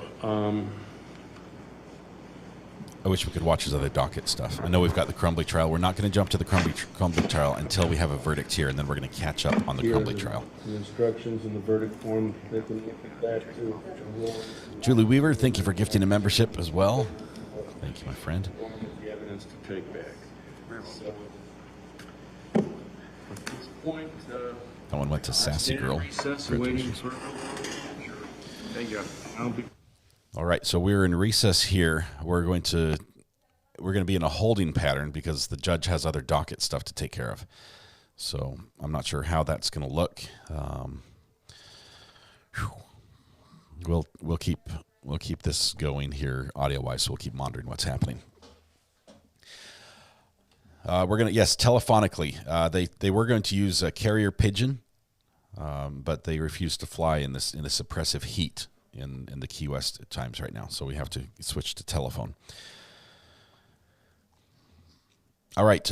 This morning, for those that don't know, we sort of abruptly started mid-motion in court. And what happened was, you want to do another poll to see if people have changed their mind? We had 15% say guilty. The rest said not guilty, or we're almost split between not guilty and not proven. But here's what we had. This morning, Mr. Tucker filed a motion. We didn't get to hear this, but we can. We don't have to see everything to know what happened. It's like circumstantial evidence. We could see the motion and the argument that was being laid out, and I can tell you that the motion was something to the effect of prosecutorial misconduct because they made an argument that they knew was false against the facts that they knew. Well, it wasn't the facts that had been presented into evidence because the video that they're talking about, the deposition, wasn't in evidence. But the gist of it was that Tucker was upset and filed this motion because he had said to Paula, according to the state, Mr. Tucker didn't say this in his testimony, but according to the state, he had told Paula, and Paula then said in her deposition that Mr. Tucker told her that they had found a bloody knife. And she said, good, my blood will be on it. That'll be my blood. And Tucker said, no, it'll be Matt's. And the state is using this as a smoking gun, saying how else could he know it was Matt's blood on the knife unless he was the one that did it? Unless he was involved. And Tucker, as part of this motion, he showed the judge outside the presence of the jury the video of his deposition that happened that day when he was first taken down to the police station and not taken into custody, as the state put it. He's there wearing somebody else's camel shirt because he was shirtless when he answered the door. They put that camel shirt, gave him a camel shirt. And he's there, and they say, "Hey, we've got video of you walking with Rory down there." And he's like, "No, check your timestamps. That can't be right. That didn't happen." And he's saying all the things that a not guilty person would say. And they're saying, "Yeah, we see this, and then we found this bloody knife with fingerprints on the knife and everything, and then we've got this body that's been stabbed, and the stab wounds match up to the knife." And so they tell him, they literally say, we're going to play our cards, and then you tell us what you have. And they've told him all these facts, and that he has not said anything about this. So he has this, and then shortly after that, he talks to Paula, and they find out about this knife. And Tucker in his head put together that they've found a bloody knife, and the stab wounds match up with the victim. Okay, so the police are saying, we know these two go together. In his head, Tucker said that means the blood belongs to the victim. They're saying because he knew the blood was the victim's, which it tested to be Matt's blood on the knife, that means that he was involved. So he's using this as an argument because in the closing, Mr. David, the second attorney, we haven't heard from much. He makes an argument and says, how else would Mr. Tucker have known about Matt's blood on the knife if he wasn't involved? How else could he have known? And he said that to the jury. There's no other way. He had to have been involved. This is the smoking gun. So he plays the video to the judge of what happened, and the judge found that because the investigator did not say to him, it's Matt's blood on the knife, that assumption was, did not cross the line, and they didn't break the rules. Anyway, it's preserved for appeal. Add that to the stack of other things that are also preserved for appeal. And the other things that happened earlier on, pale in comparison and probably wouldn't amount to a granted appeal anyway, like when the judge overruled Mr. Tucker's objection. Well, the state was putting on evidence. I don't remember which witness it was. The state was questioning the witness, and Mr. Tucker objected on the redirect and saying, they're leading, objection leading. And the judge says, no, it's cross. They're allowed to lead on cross. And the leading continued all the way through. It was not cross. That, although it was wrong, I don't think that in and of itself would be sufficient to grant an appeal, because you'd have to be able to prove that what happened wrong actually impacted the verdict. And maybe you could, because the witness themselves were very non-eloquent, I guess you could say. And so all the words were put in their mouth. Tish says, Orange, baby. Huge shout out to my fellow mods for all you do. Best teamwork ever. Ari, as always, thank you for allowing me to be part of this team. Chat, you are amazing. Thanks for showing up every day. Tish, thank you so much. Another one of our great mods in Orange. Good to have you there. Thank you so much. Deborah says, Scott, is your shirt split down the back or is it my TV? It's actually split for ventilation on both sides, and it has a mesh liner. This is a fishing shirt. And so it has a split right there. And if I could turn properly so you can see it, it has a split on the other side. It has a split on the other side too, but there's this little pocket thing right here. I think I should start selling these so you can put your hand right in here. And it's all nice and cool. It's really nice. I like it. Love the shirts. I wear them almost exclusively. My closet is full of them. All right, we are in Verdict Watch. Yes, we are. My eyebrows from when we did the joint Verdict Watch with Brandy are no longer sticky, and I only have one of them, so it would just be like a center monobrow. I found the other one, but it's down on the floor. No verdict brows today. Let's see let me go over the polls first of all, because we did the polls that we normally would do right now. We did it yesterday, and yesterday our polls on guilt and innocence, they were split almost 50-50 on who was not guilty and who was on not proven. And thanks, Matthew, always willing to help. And then 15%, the remaining 15% were guilty. That was our split.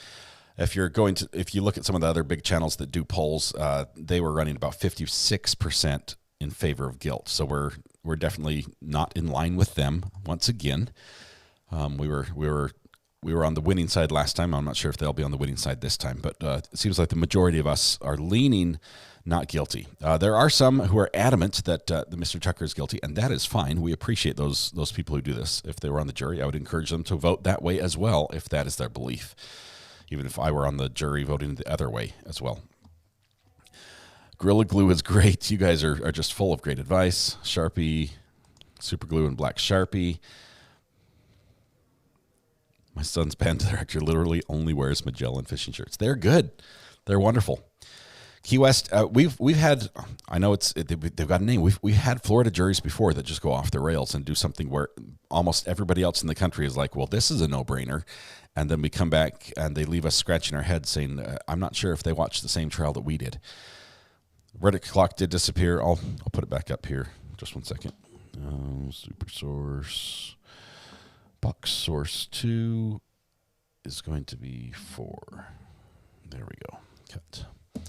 There's our jury deliberation timer. It's only been 11 minutes. Gorilla Glue works great on hair. You guys, I need it to be removable. It needs to be removable. That's the whole point of the temporary eyebrows.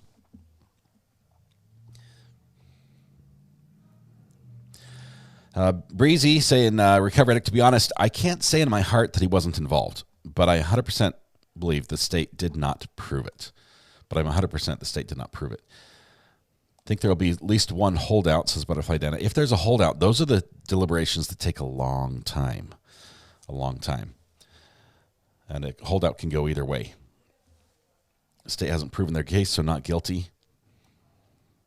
I'll say this. I think more so, when you talk to somebody who's been in trial, whether they're guilty or not, I think they seem to be some of the most adamant people that this justice system needs to work properly, and that guilt needs to be proven.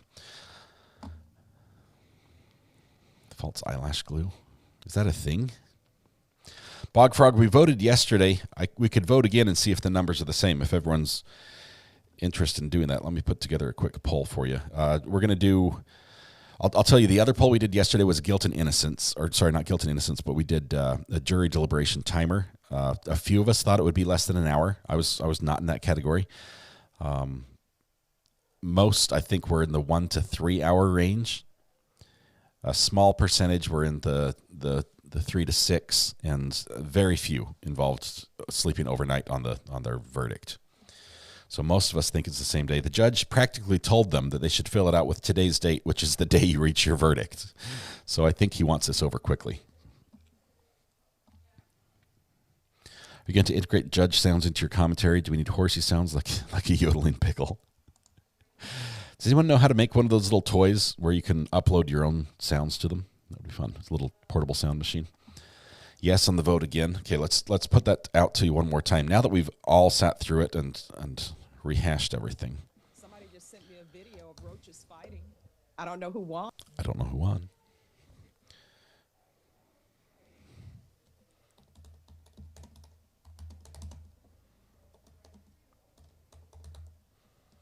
I like to ask this question in a format that takes the burden off your shoulders and it puts it onto somebody else, because I think people are more truthful when they answer this way. So we're going to ask, what verdict will the jury return? And it's going to be, and we're going to do all or nothing. When are we going to break for lunch, Judge? Hang on. Guilty as charged. Oh, sorry. We have to do not guilty. There's a presumption of innocence. We always have to put that guilty. So not guilty first. Not guilty. Baby Gator, Bus Stop Rando, welcome to the gallery. Welcome. I'd like to see that blue courthouse by your name. Appreciate you joining us. Make sure you help yourself to the emojis and take a seat. We have, so not guilty. Guilty as charged.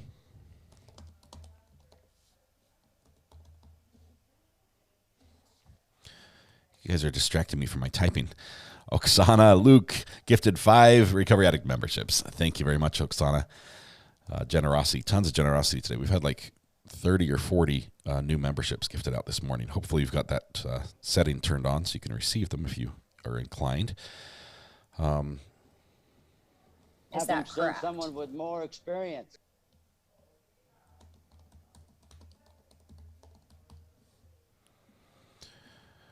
Okay, so we're not going to do not proven because that's not an option the jury can reach here. We did that last time. Not guilty. Guilty as charged. Guilty of lesser included. Or how does he do that?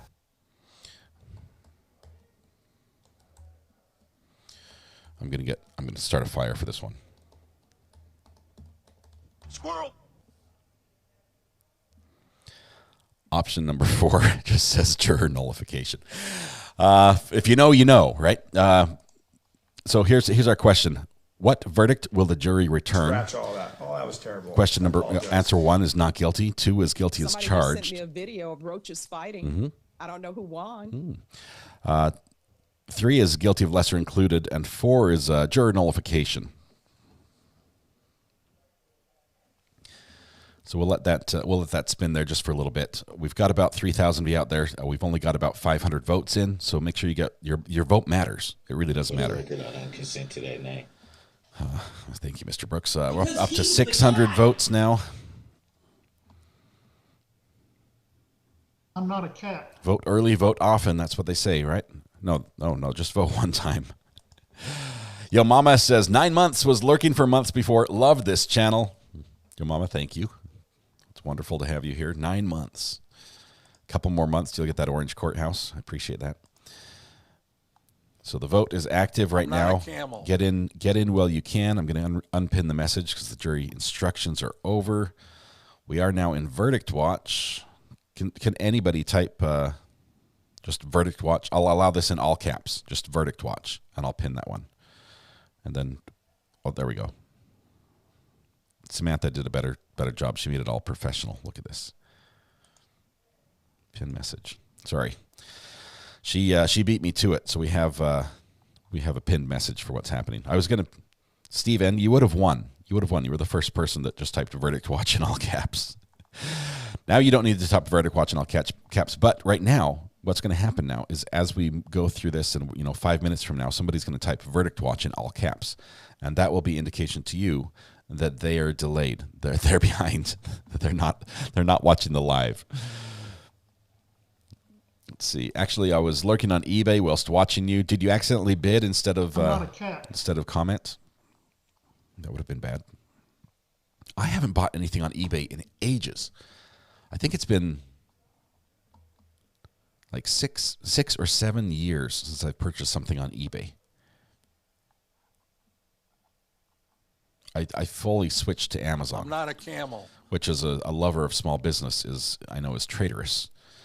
But you've got to say they have convenience down pat. Command strips for the brows. 3M, yeah, those would never come off. Or if they did, the brows I have already would come off with them. He was offered a plea deal for time served, and he turned it down. The jury does not have that information. All they know is that he did not make a deal. Justice Obsessed, Brandy's outro is awesome. I see that she has me on there wearing verdict eyebrows. That was great. I approve. Don't disrespect sent me eBay. A video of roaches fighting. I don't know who won. Oh, last week on the podcast, or the week I think it was last week on the podcast, we talked about eBay, and they paid out a lot of money to a couple after people high up in eBay apparently harassed the couple by sending them spiders and bugs and a bloody pig mask and books on dealing with your spouse's death and things like that. It was bad. It was like digital mafia scale. It was pretty bad. Chris Wallace. Yeah. Check your email, Chris Wallace. You might have something from eBay. Amazon does have small businesses. I know that. I am a small business on Amazon. I've been a seller on Amazon for 15 years now.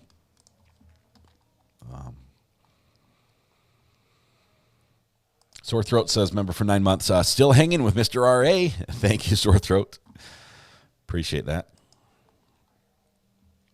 9 months. Congratulations on 9 months.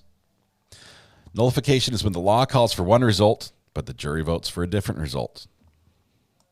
And they do it with their hands on the side of their face and going, na, na, na, na, na, na, and they stick their tongue out. That's basically how it works, or at least that's how the judge sees it generally. B. Thumbles. You bid, and you now won the 1960s bright purple cardigan with garish pink flowers. Garish or garish?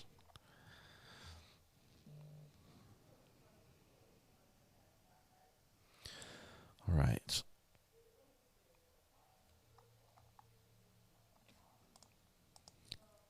I can hear Mrs. R.A. reading to the kids for school right now. Let me just tell you, that is a treat. My wife, Mrs. R.A., she homeschools our kids. She is a fantastic reader.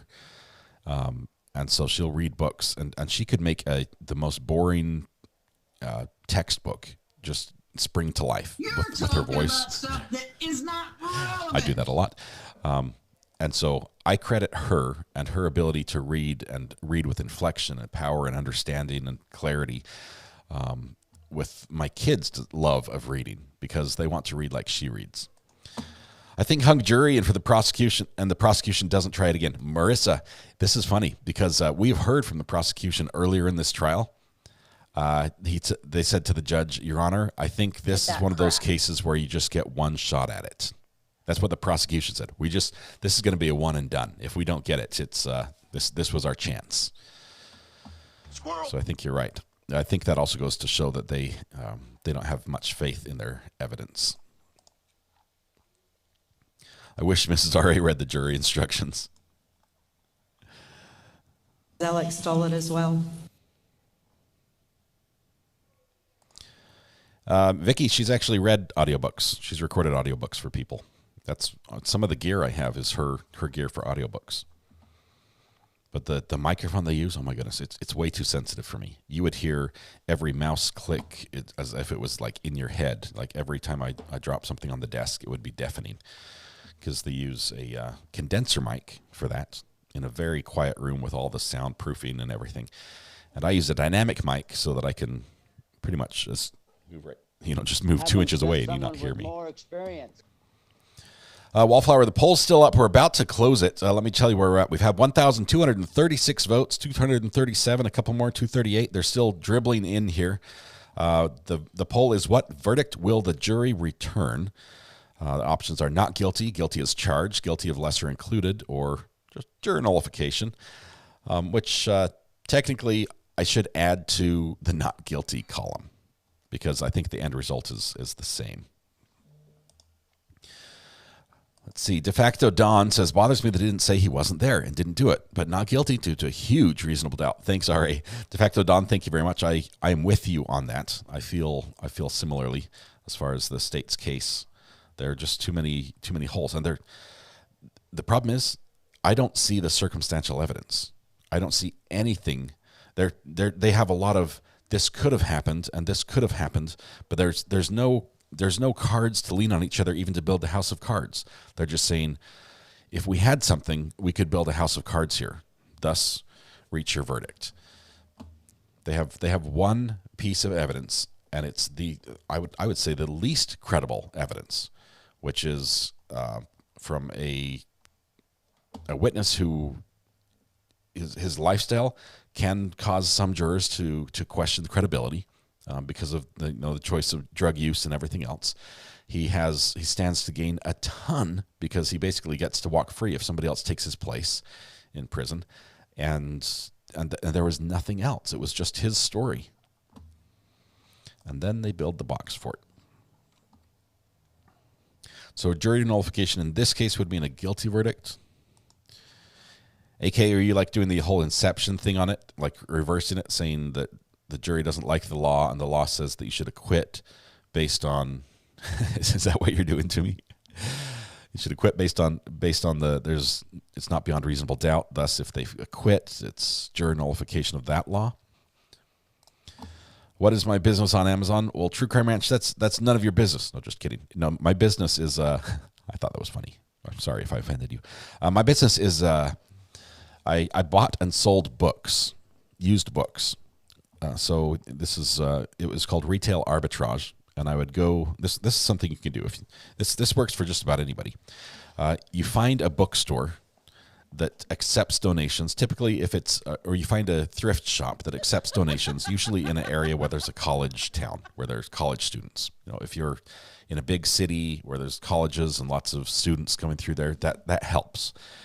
And you find a bookstore or the thrift shop that sells books and sells them really cheap. And then you get your phone and you go onto the Amazon app and you switch to the camera side. There are other ways to do it faster, like with barcode readers and stuff, and I had all those, but you can do it just with the phone. And you scan the barcodes on the back of books that look interesting or look valuable or that look very uninteresting. And you see how much it sells for on Amazon. And if it sells for enough money, and the difference between what the thrift store is selling it for and what you're selling it for, you stick it in your cart and you buy it.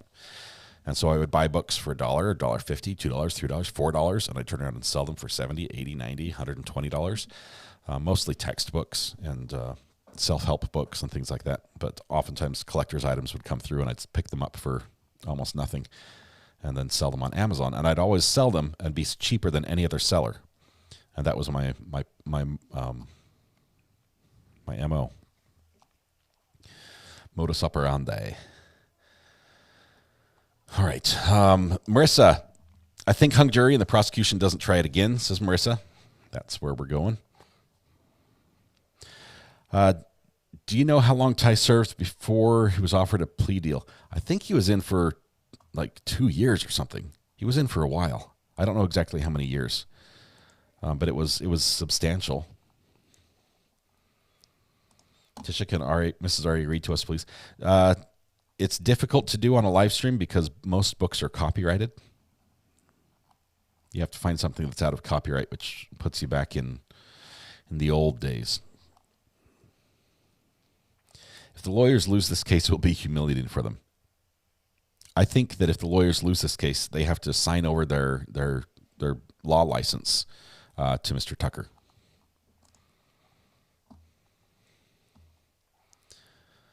Julie, I think you are correct. I have the best wife in the world. You know those sticker books with clingy stickers you can move around in a scene? I want one of the. Oh, so we should be like so the vinyl stickers, but they're not adhesive. They're just like vinyl. The thumbnail should do that. So you guys could build your own thumbnail. That's a cool idea. I don't know how we'd make that happen. I can imagine me with a little Cricut printer cutting out vinyl for years on end trying to make that work.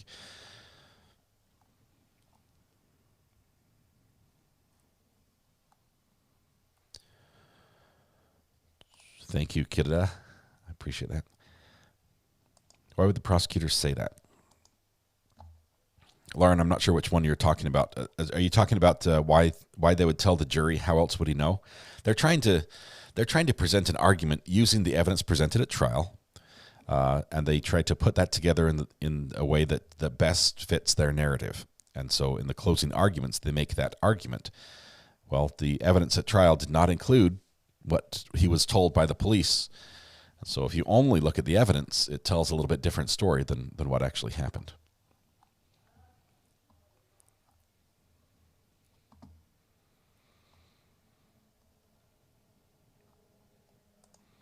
Hank Platt just sent a delayed one. Did you do Verdict Watch? What did you do? What books would I sell, or what does she read? The books I would sell. If you want to do this is a fun. It's a fun business model. It's hard to scale up to be extremely lucrative. I've started some people doing it. Actually buying in the same store that I was buying in. And we would just not compete with each other on set days. I'd be like, well, I'm going to be here this day, and this day. I'm fine teaching you what I'm doing, but I'd like it if you don't compete directly on the same day with me. So we sort of had like a gentleman's agreement. They, in their, after, I think it was like 8 months, they were on pace to sell about $60,000 worth of books that day, or that year. And the profit margin is really, really high because you don't pay for shipping either. That's covered by the seller. So I'd say they probably had spent less than $10,000 and they had totaled that year and they'd made $50,000 in profit. So it's a good business. It just takes a lot of time. Why wasn't the interview in evidence? Couple reasons. Hearsay is one of them. The power of words, Edgar Allan Poe. I'm not sure if she's a big Poe fan. Quoth the Raven. I have a complete set of encyclopedias from the 1940s that you and Mrs. R.A. could read. Are they still accurate? We've got my mom has a medical journal, a medical book. It's huge and thick, and it's from somewhere in the 1800s, and it has information about how to use leeches properly, and it's got some crazy stuff in there. It's like, no, that actually kills you. Mercury is not a medicine. Stickers over the thumbnails would be amazing. They're going to be hard to see. We've got some very small components on the thumbnail. My voice keeps fading in and out. That's because I keep moving away from the microphone, I think, Melissa.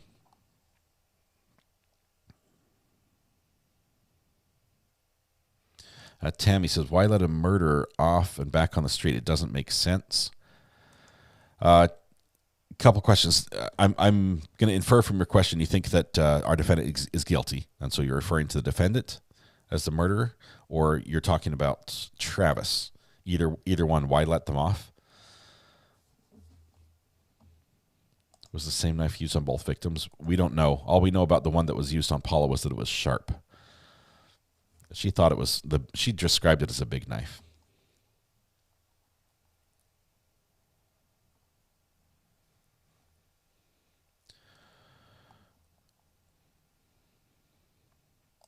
We're doing it with Abe books, thrift books, etc. Have been. I didn't thrift books and Abe books. I think they were competitors. I was doing it just through Amazon myself. I used what was my barcode scanner? I'm trying to remember what the name of the scanner is. I used a little tool that you download on your phone, and then I bought a Bluetooth barcode scanner that syncs to my phone, so I could click. I could read the barcodes off 15 books faster than I could read the title off one. Just tick tick tick tick tick. Just zip down the line, and it just talks to my phone, and I had presets set on my phone, so when a book was over a certain value or was a high enough ranking book, it would ring like a cash register, and I just grabbed the book and throw it in the cart, so I could shop really, really quickly without ever looking at the book. I don't remember what the name of the software was now. But what is the business name? I can't tell you. I can tell you I have a 100% approval rating on my reviews. That in all the years that I've sold stuff on Amazon, I haven't had a single bad review.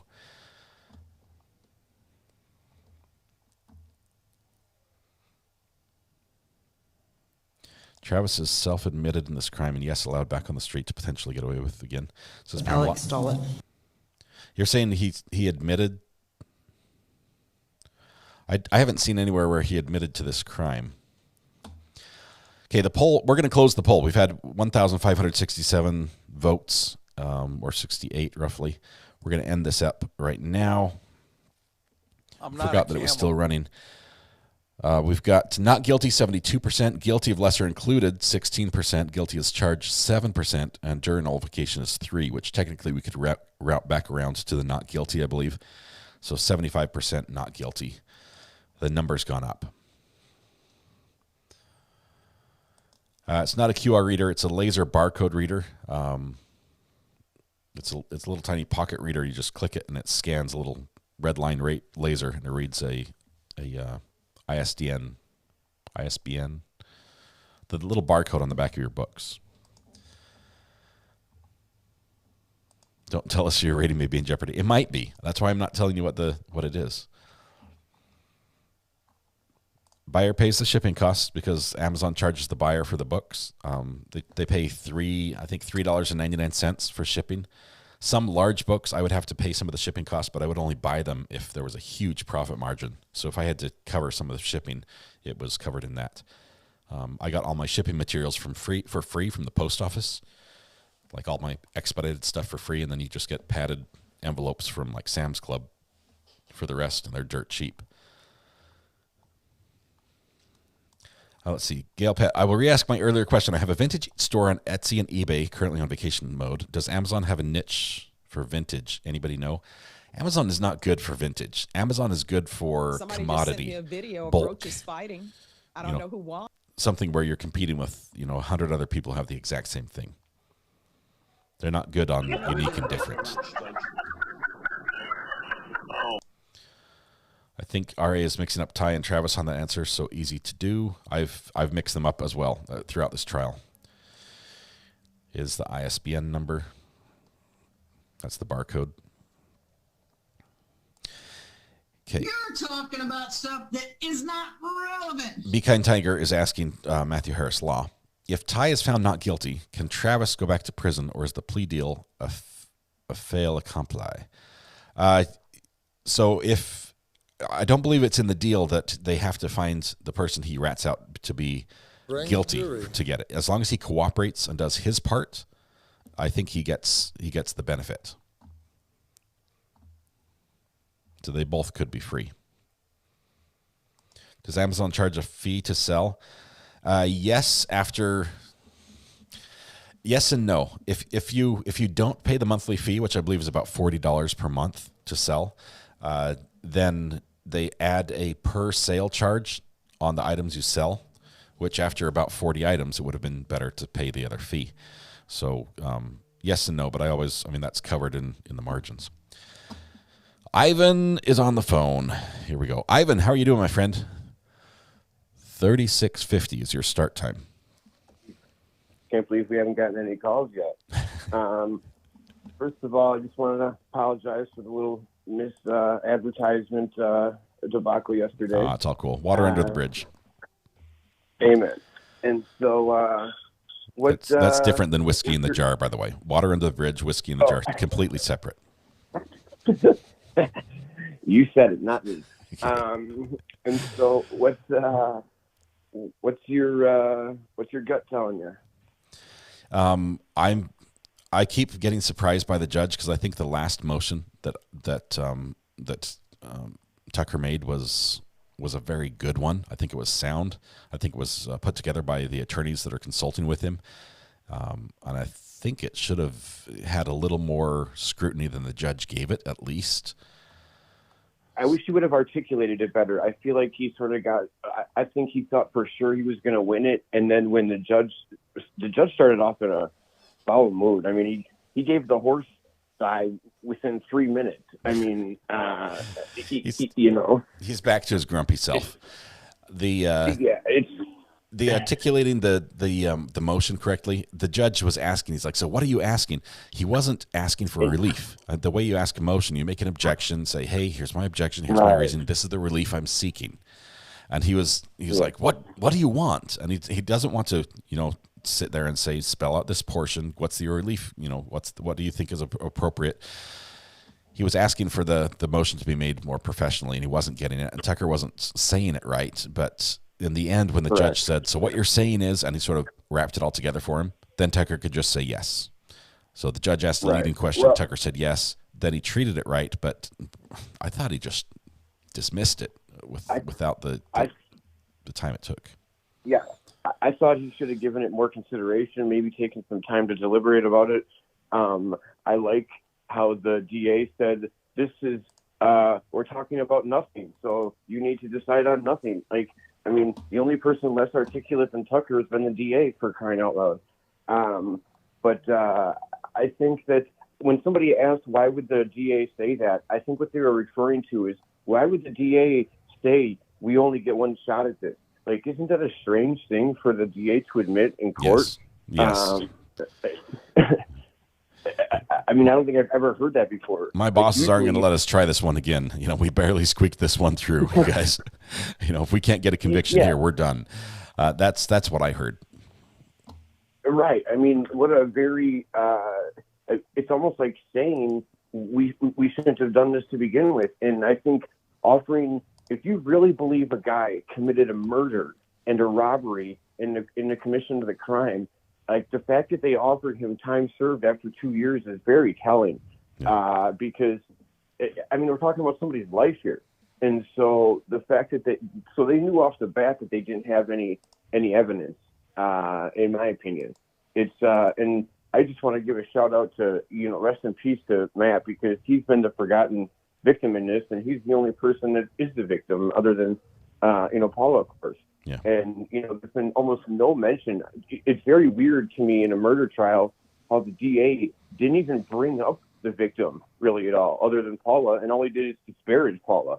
Yeah, I've seen many a trial that begin with a huge poster picture of the victim. And that's right, set up on an easel in the courtroom, and they're like, "This is what we're where's here his about." Backstory? It's where's Matthew's backstory? We didn't get any of that. Usually, we get a huge backstory. We get this man was a son. He was he was this, he was that, and I understand that. He probably wasn't the mayor of Treehouse Academy, but nevertheless, like he might have been the builder, and so. Yeah. I mean, he was a person, Yeah. His life I hear mattered to somebody, and they didn't talk about that at all. And I thought that was very low rent and very low class. And then especially to go after the Paula the way that they did. I've just never seen that. Like your victims, your victims are your victims, and you either didn't mention them or you put them down. I've never seen that. There's a lot of things in this trial I've never seen before. And so I think right off the bat that tells you the weakness of the case. And so, Valerie makes a good point. Like, where's Matthew's family in all this?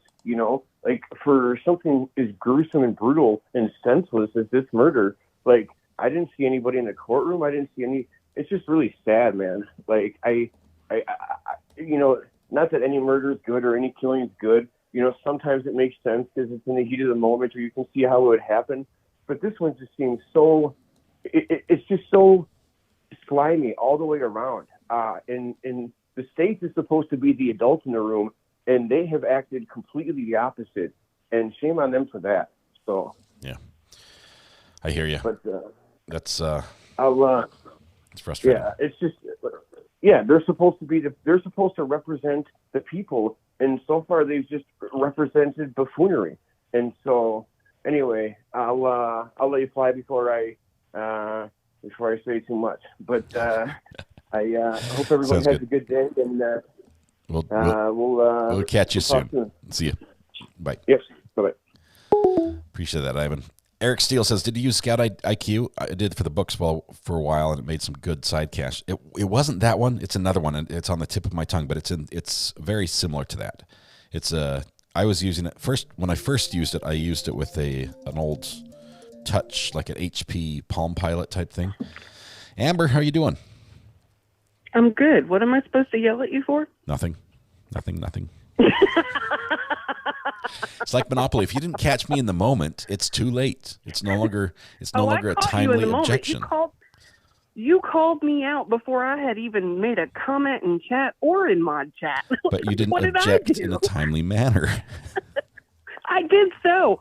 The live chat replay is going to show that I commented as soon as you said that. I deleted the message. There's no evidence. You cannot prove this at all. Megasaurus says, this is my favorite Treehouse hangout spot. Thank you, Megasaurus X, for that and for the 4 months of support. Amber, we're in Verdict Watch. We've been 45 minutes in. Verdict Watch. So what time do you think we're going to have something come back? I think it's going to be before lunch. We've got one more hour. I can't see this. This is an all or nothing. And I think there's not a lot in between. There's not a lot of, well, but what about this? No, there's one thing. Everyone's going to get in. They're going to vote for a foreman, and they're going to look at each other and they say, well, I guess it comes down to one thing. Do we believe Travis? By a show of hands. Is Travis your guy? Was he spitting truth? Did the bells of justice echo in your ears as he testified? And if they all say yes, then we're going to see a guilty. And if they all say no, then it's not guilty. If they're split, there's going to be a discussion, and people and somebody's going to be, seriously? I mean, like, I know we're supposed to listen politely, but you seriously feel XYZ way? I wish we got to be a fly on the wall and hear what happens there, but I do too. we never know. Because I can only imagine how that conversation is going, because I imagine it going something like this when they walk into the jury deliberation room and the door finally closes and they all look at each other and go, what did we just watch for the last 2 weeks? The judge gave us a little What tiny... is this case about? The judge gave us a tiny tidbit that's very interesting in the charge of the jury. And he said, remember when we were seating you all and we talked to some of you that had been alternates before? I'm like, oh, we have experienced jurors. I'm not sure if they're the two that got excused, but we have experienced jurors on the case. And depending on what they went through before and how that case was, it might have been like the poster child for proper courtroom etiquette. And they're comparing these two. And if that's going to be interesting. I wish we could talk to somebody about that and say, yeah, I sat through another trial and I sat through this one and something's not right. And compare. So I have homework to do. Because I would absolutely love to find out how it was somebody else sitting on a prior trial, and then coming to this one. I would love to hear their insights about how the cases differed. Yeah.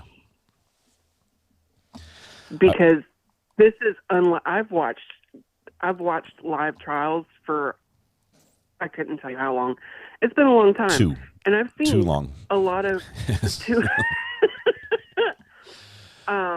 long enough to know how to define closing arguments. Oh, hey, burn. Too soon. But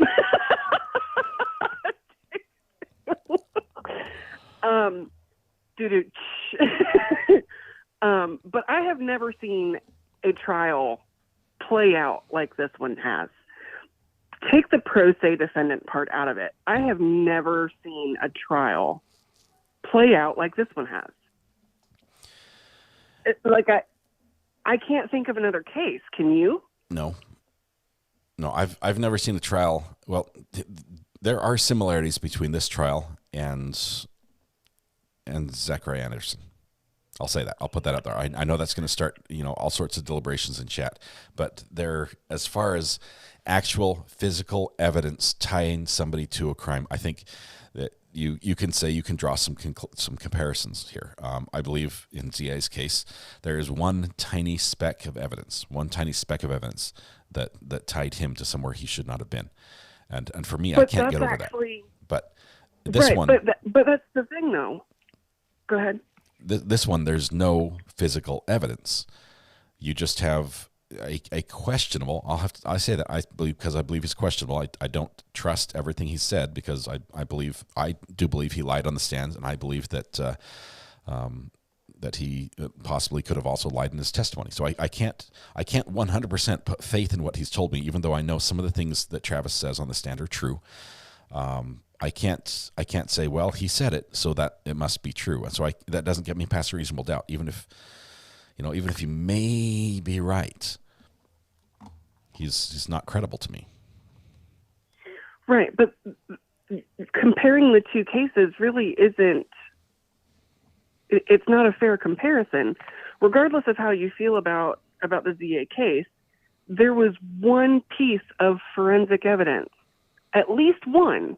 That speck of blood was tested for DNA. Speck of right? suspected blood.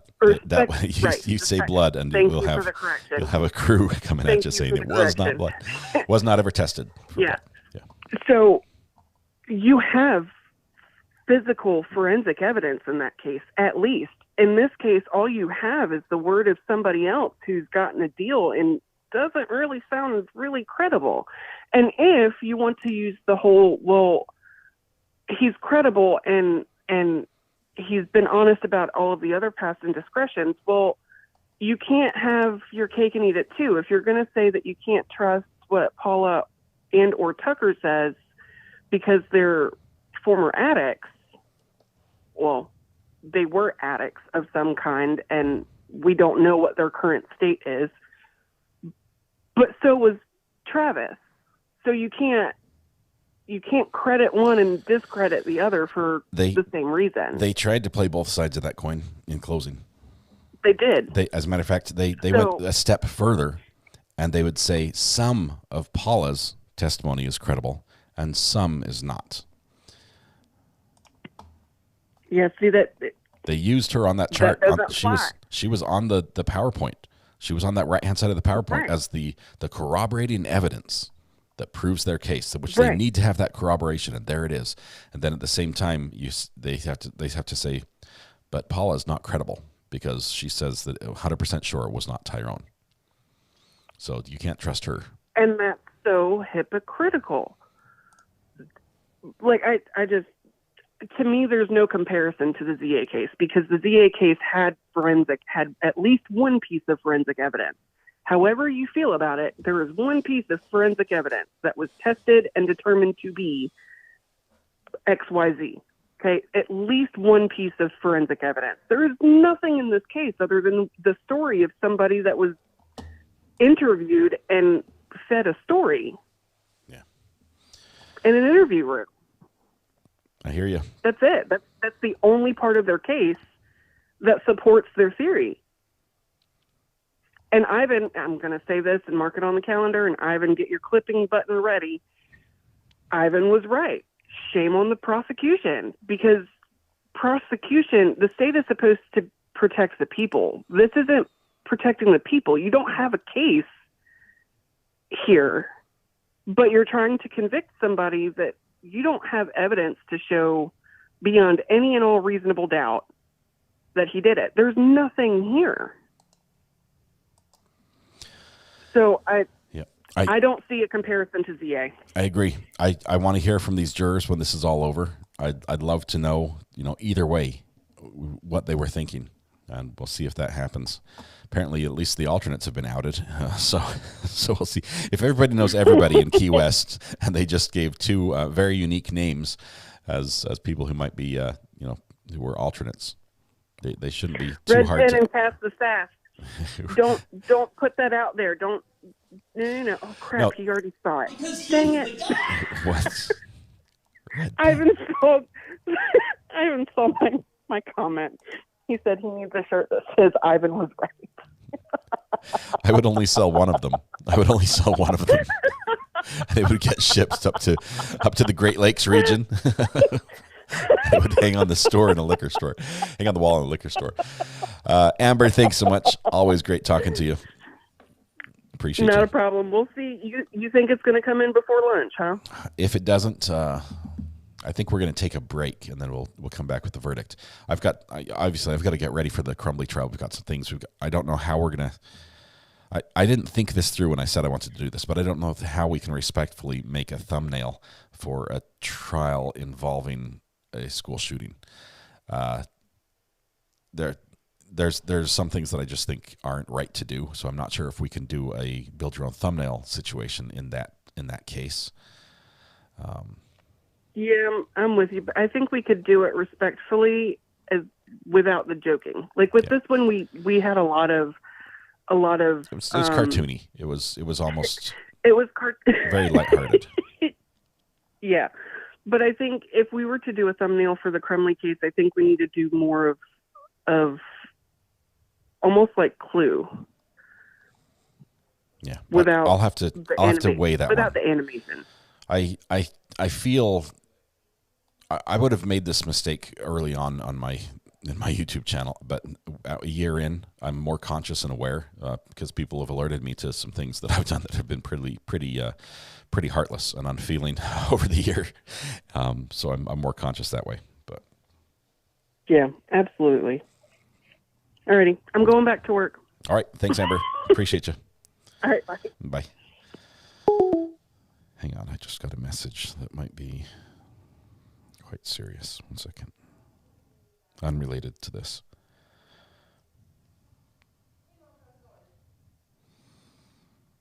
Oh, no. Please, no.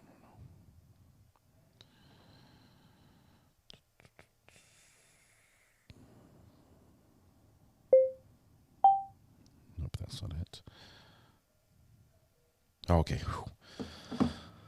I thought I was being informed of somebody's passing, and I read the message wrong. I'm like, oh.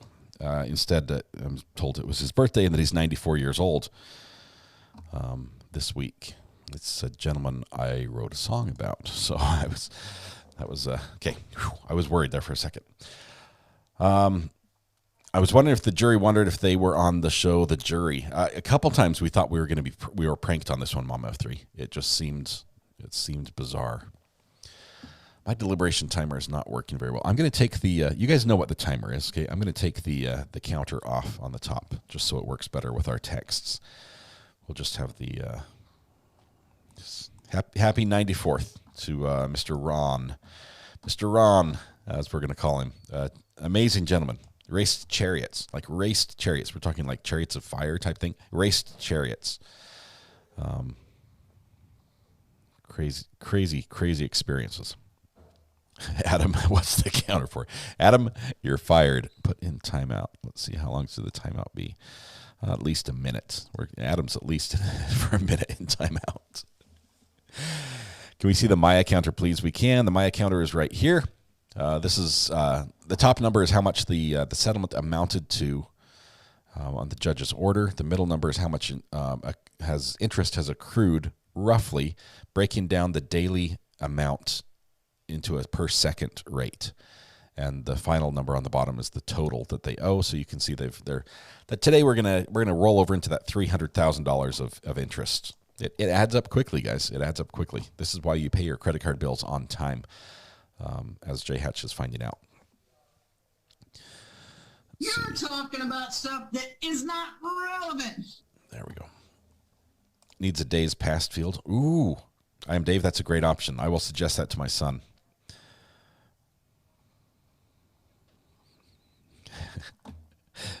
Adam, with the brackets, enjoying his 1 minute of silence, thinking up his next remark. Let's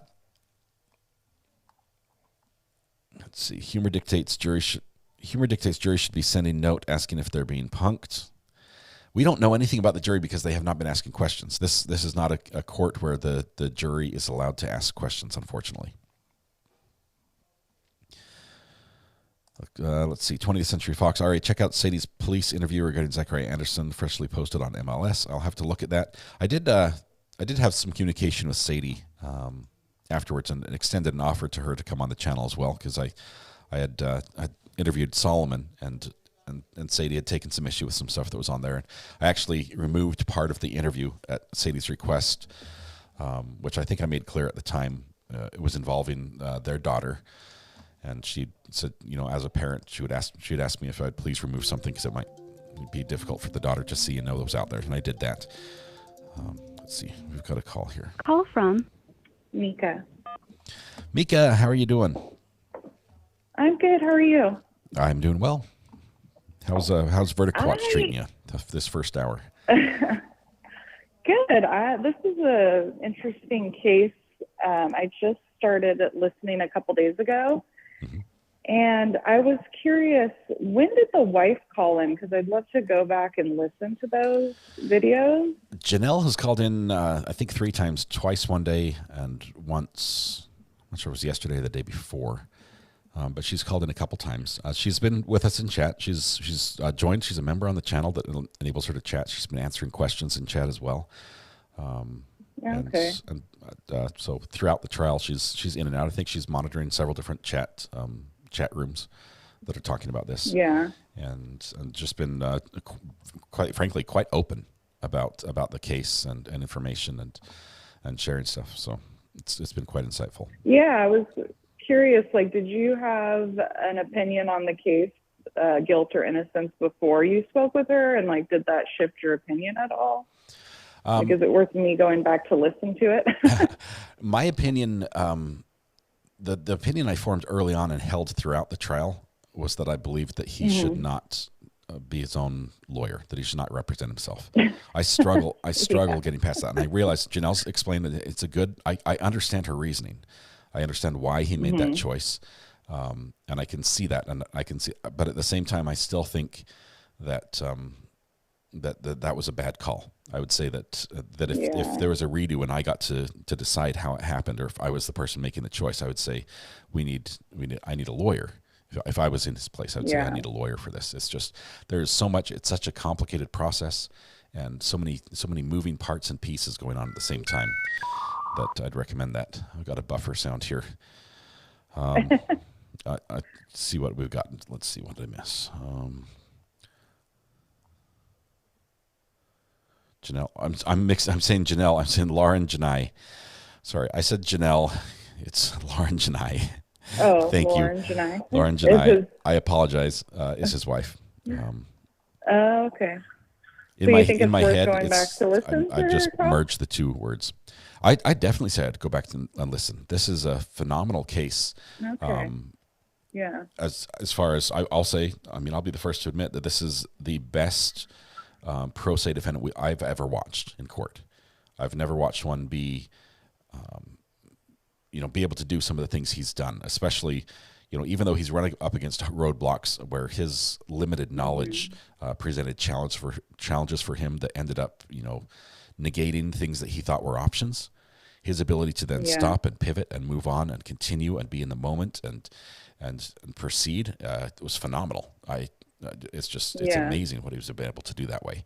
I still think it would be better had he had a lawyer. Some of his arguments specifically, and I say it because of this, there are things the judge does in court that are only reactionary. The judge is not there to make sure everything is fair. He's not the referee calling every foul. He calls balls and strikes, but they have to be challenged for him to call it. And if you don't challenge it, it's presumed fair. And so there was a lot that went on in this trial that was presumed fair because it wasn't challenged, because I believe Mr. Tucker was either busy, formulating stuff or preparing the next step or following. He wasn't able to be in the moment enough to make all the objections that I think possibly could and should have been made. And so the state got away with a lot. I think it's dirty that way because, the state knows they're getting away with it. They know what's a leading question is. They know, if they include a little bits of hearsay here or there and comments that Mr. Tucker just doesn't catch, and it just gets through and the jury hears it. So. Yeah, I know. Oh, well, I'll go back and listen then. I just was curious, what day did that happen? Because I usually try to watch your cases from the beginning, but this one I did not catch the beginning.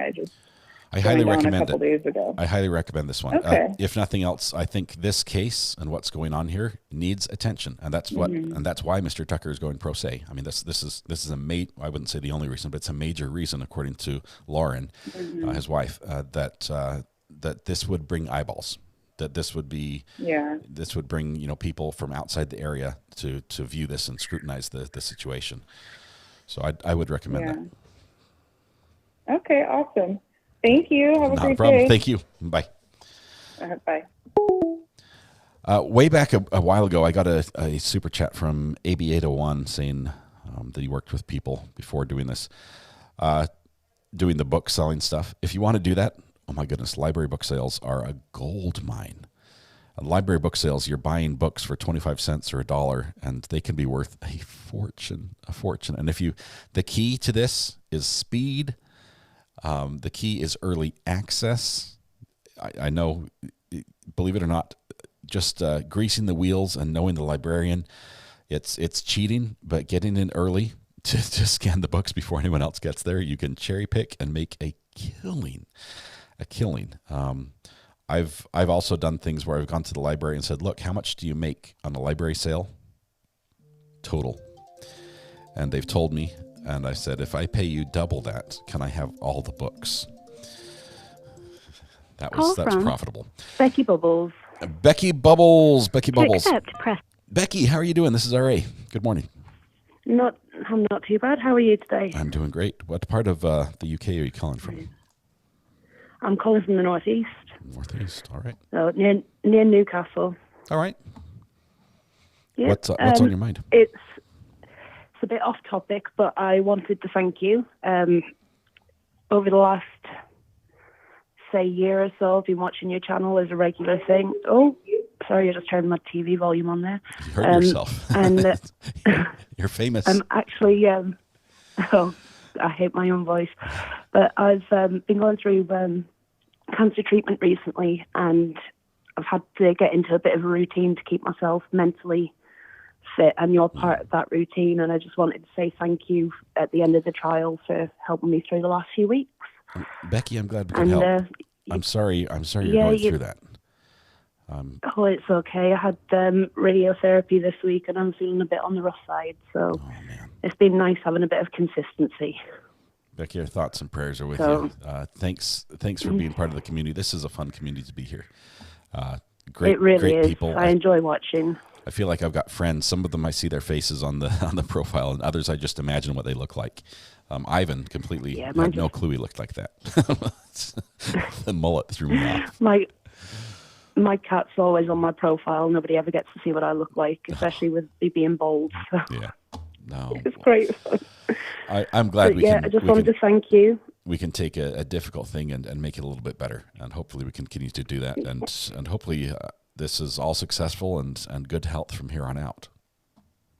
Yeah, well, fingers crossed. I've still got quite a bit of treatment left to go, but I'm sure I'll be fine. Becky, thank you so much. You have a lovely day. You too. Appreciate you. Right. Bye-bye. See you soon. Bye-bye. That's cool. Wow. Becky, that's really neat. I have a special place in my heart for England. I never got to Newcastle. I went to up the farthest north I went was probably Aylesbury, Watford, Rickmansworth. Actually, I did go up to King's Lynn, but that's sort of over. But anyway, love England. I love the food, honestly. I love the food. The people are amazing, but I love the food. All right, I'm falling way behind. Let's see. Bite Me, by the way, thank you for the super chat. Your birthday is tomorrow. I cannot wait to sing to you. Let's see what else we had. Let's see. Correction. I should have said Lauren. I kept saying Janelle, and it's Lauren Janai. I'm mixing the two names together. I will try to make it right and not do that. Let's see. I mess up everybody's names, including my wife's and my kids. It happens. Let me tell you this one story, just to tell you how bad I am at mixing things up. I went on a date with my wife, and I recreated memories like from that we had been through. I recreated different events that we put together into one big date that ended in watching the sunset from the same place we had watched it before, and just I was beaming because I had put all these pieces together, and she was loving the date. It was wonderful. It was great, and I commented on how I had successfully recreated these memories. And her look changed a little bit because I had successfully recreated the memories, but they were memories I had that did involve a different girl that was not my wife, that was not present. And in my head, my wife was my everything. And so clearly any good memories I had of being with, with a good close companion like that would be attributed to her. So I blew it. I blew it in a big way. So yes, I think I'm still paying that one. I think I'm still paying. But luckily she forgives me. She knows that I have a goldfish brain and forget things. And she's still with me. So it's great. All right, let's see. I didn't see did Lauren join us? I didn't see if she's here. If she is, I missed a comment. Let's see, just 1 second.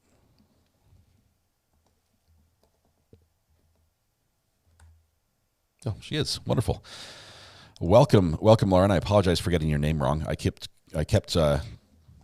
condensing your name from Lauren Janai into Janelle, which I think is a pretty name as well, but it's not your name. And so I apologize for that. I'll apologize directly to you. Was this before or after you got married? Before, believe it or not, and she still went on with it. That was a good one. All right, let's see. Stress is high right now, I think, as Lauren's saying. I don't even know how we're doing, she says to Steve. This is terrible. The counter is going. The jury's been deliberating for 69 minutes, almost 70 minutes now. We haven't heard anything from the court yet on that.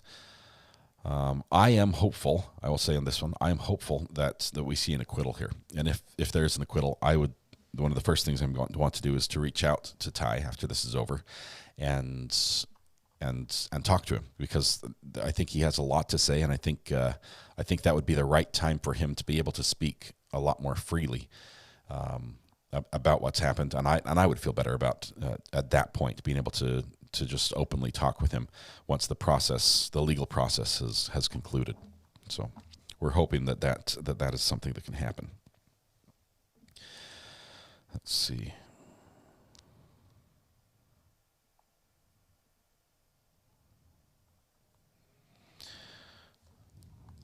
Let's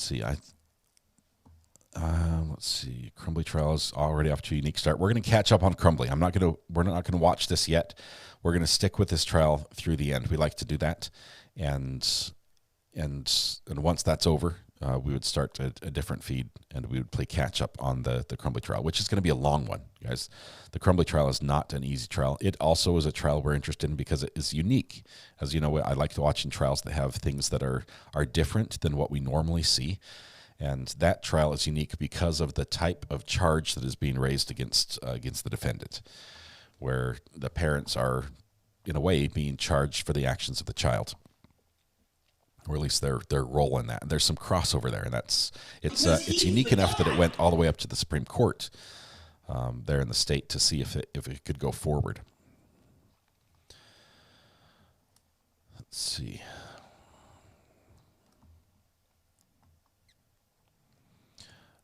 Large and I cannot wait to hear what wasn't allowed in. I want to know why him. Why did they mess up? Stay up, girl. Justice for Ty.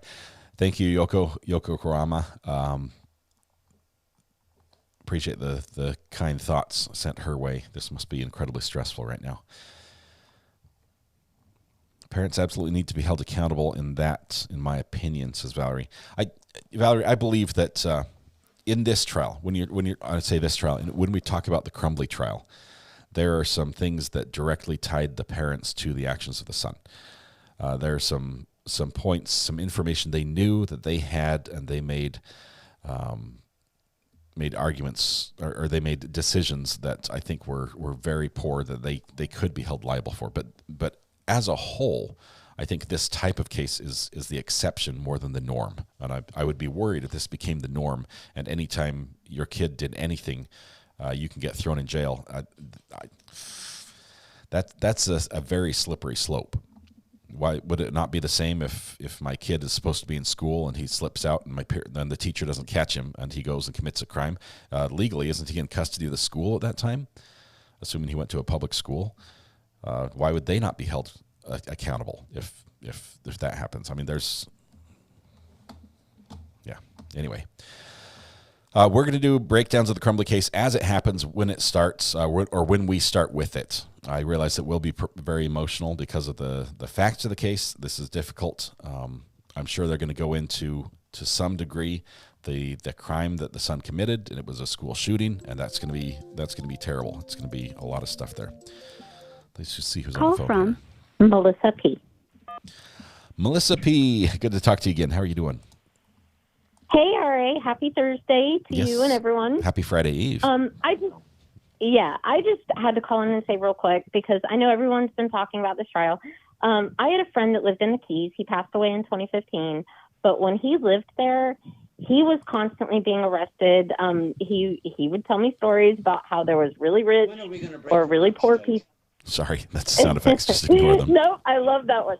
But no, he said there are a lot of really poor or really rich people, and he lived on a sailboat. He lived on Christmas Tree Island. It's where a lot of people squat. He parked his boat there, but he was constantly arrested. And so everyone keeps talking about, oh, how could this happen? How could this happen? It happens a lot more than you think. And so I just wanted to say that a lot of people really do live like this. They live on boats, and they enjoy Fantasy Fest, and they party. It's the lifestyle there. So I just wanted to say that I feel bad for this whole trial. I can't believe it went this far. I don't think there was enough physical evidence, and the witnesses weren't credible for me. So that's just my opinion. But I just wanted to say that, yes, people really do live like this. And the cops, they know the usuals, they know the regulars, and they do harass them. Man, So is there like a different, like two classes of people in the Key West as far as groups? Kind of. You've got like the ruling class and then the resident class, and the ruling class despises the resident class, and so there's constant battles. And the police are obviously in the pockets of the people who have the money, right? Exactly. And unfortunately, it's very expensive to live there, which is why a lot of people do live like this on boats and in warehouses that aren't up to par. Like, people really live like that down there, and it's sad. It's really, he used to, although I will say he used the system as well, because anytime he needed his teeth worked on, he would do crazy things to get arrested, and he would talk to chairs that were empty, so he looked insane. So he would go to jail to get his teeth worked on? Is that what you're saying? He would, like, he figured, he's like, if they're going to keep arresting me for stuff, if I need something, then I'm going to let them arrest me. And he spent 6 hours talking to an empty chair once to convince them he was crazy. Wow. Yep. What a dental plan. What a dental plan. Yeah. I dated this guy when I was 17 and he was 21, and my parents were so happy when I found my husband. they were so happy. They didn't approve. Obviously, this not lifestyle, even a little. This lifestyle is it may not appeal to everybody, but it does appeal to many. You've got Florida is one of the most beautiful places. It's the water is incredible, the beach is incredible, the weather is incredible most of the time. I can see why somebody would put up with maybe some less than ideal living conditions to just live in a tropical paradise. And he said he lived in paradise, lived the good life. So I just wanted to say that yes, people live like this, and yes, he was a good man. He was a little shady at times, but he had a good heart. But no, he was not a parent's dream. Yeah, man. Thank you very much, Melissa. I appreciate it. Good to talk to you again, as always. Have a great day. We'll see you. Bye. All right. We are in the 1 to 2 hour time frame. I feel it's within minutes, or an hour and 15 minutes basically is how far in. The timer, I think it was about 3 minutes before the jury actually had the verdict forms, and all the lockbox had been locked with all their electronic devices, which I imagine are just ringing nonstop in that lockbox in there, and they can hear it. That would be funny. But yeah, so a couple minutes can be knocked off that, but it's been 77 minutes since the judge said you can now deliberate. Let's see. The Crumbly trial is going to be interesting. Her defense lawyer is Shannon Smith, and while she has a resume, she takes on some pretty big-name criminal cases. We're looking forward to that one. But no spoilers, please, if you can. We like to watch them together. We will catch up. We will catch up to that trial. Passcode to the lockbox, 1234. 1234. Or should I not say that publicly?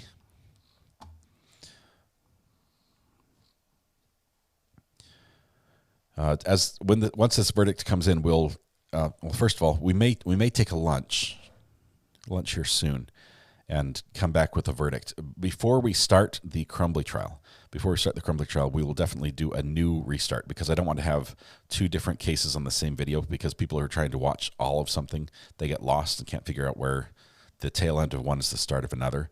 So I'd like to stick with this one through the verdict, and then we'll open a new one for the Crumbly trial. Lanai, nope, we can't even do that. We can't, because it will be confusing. People will come in, they'd see the timer, they'd hear the talking. It's a lot. There are a lot of people who just check in. I'll tell you this: the average viewer on my channel this week has watched for about an hour and 20 minutes each. Now that's about 3 times what the average user of YouTube uses YouTube in a day. But we've got lots. Call going on. from Welsh lady. To accept, press 1. To send a... Hello, Welsh lady. Good to hear your wonderful accent again. How are you doing? I'm back by popular demand. You're back by popular demand. I'll translate for everyone so they can hear what you're saying. I can't believe how Welsh I sound. I listened back last night, and my family were cracking up, especially when I said...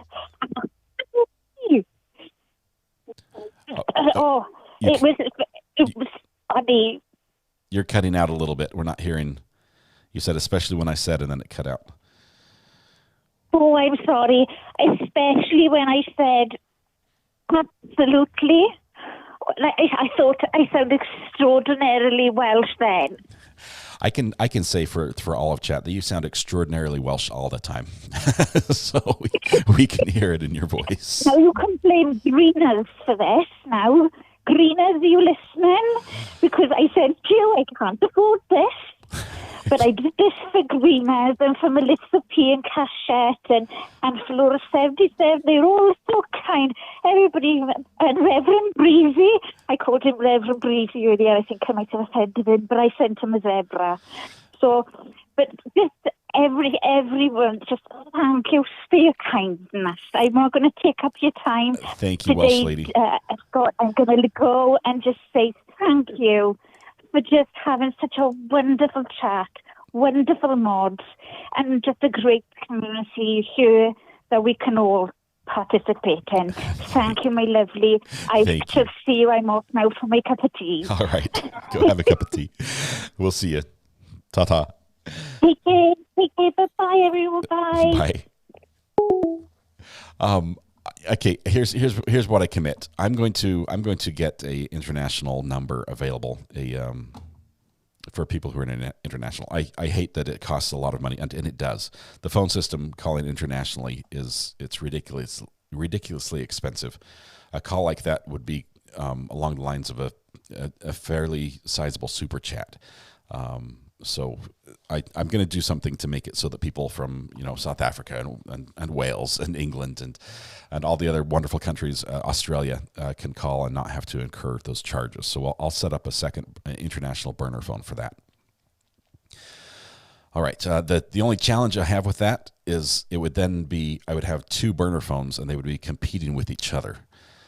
So we'll have to figure out how to do that. So I might need some help. A worldwide burner phone is what we need.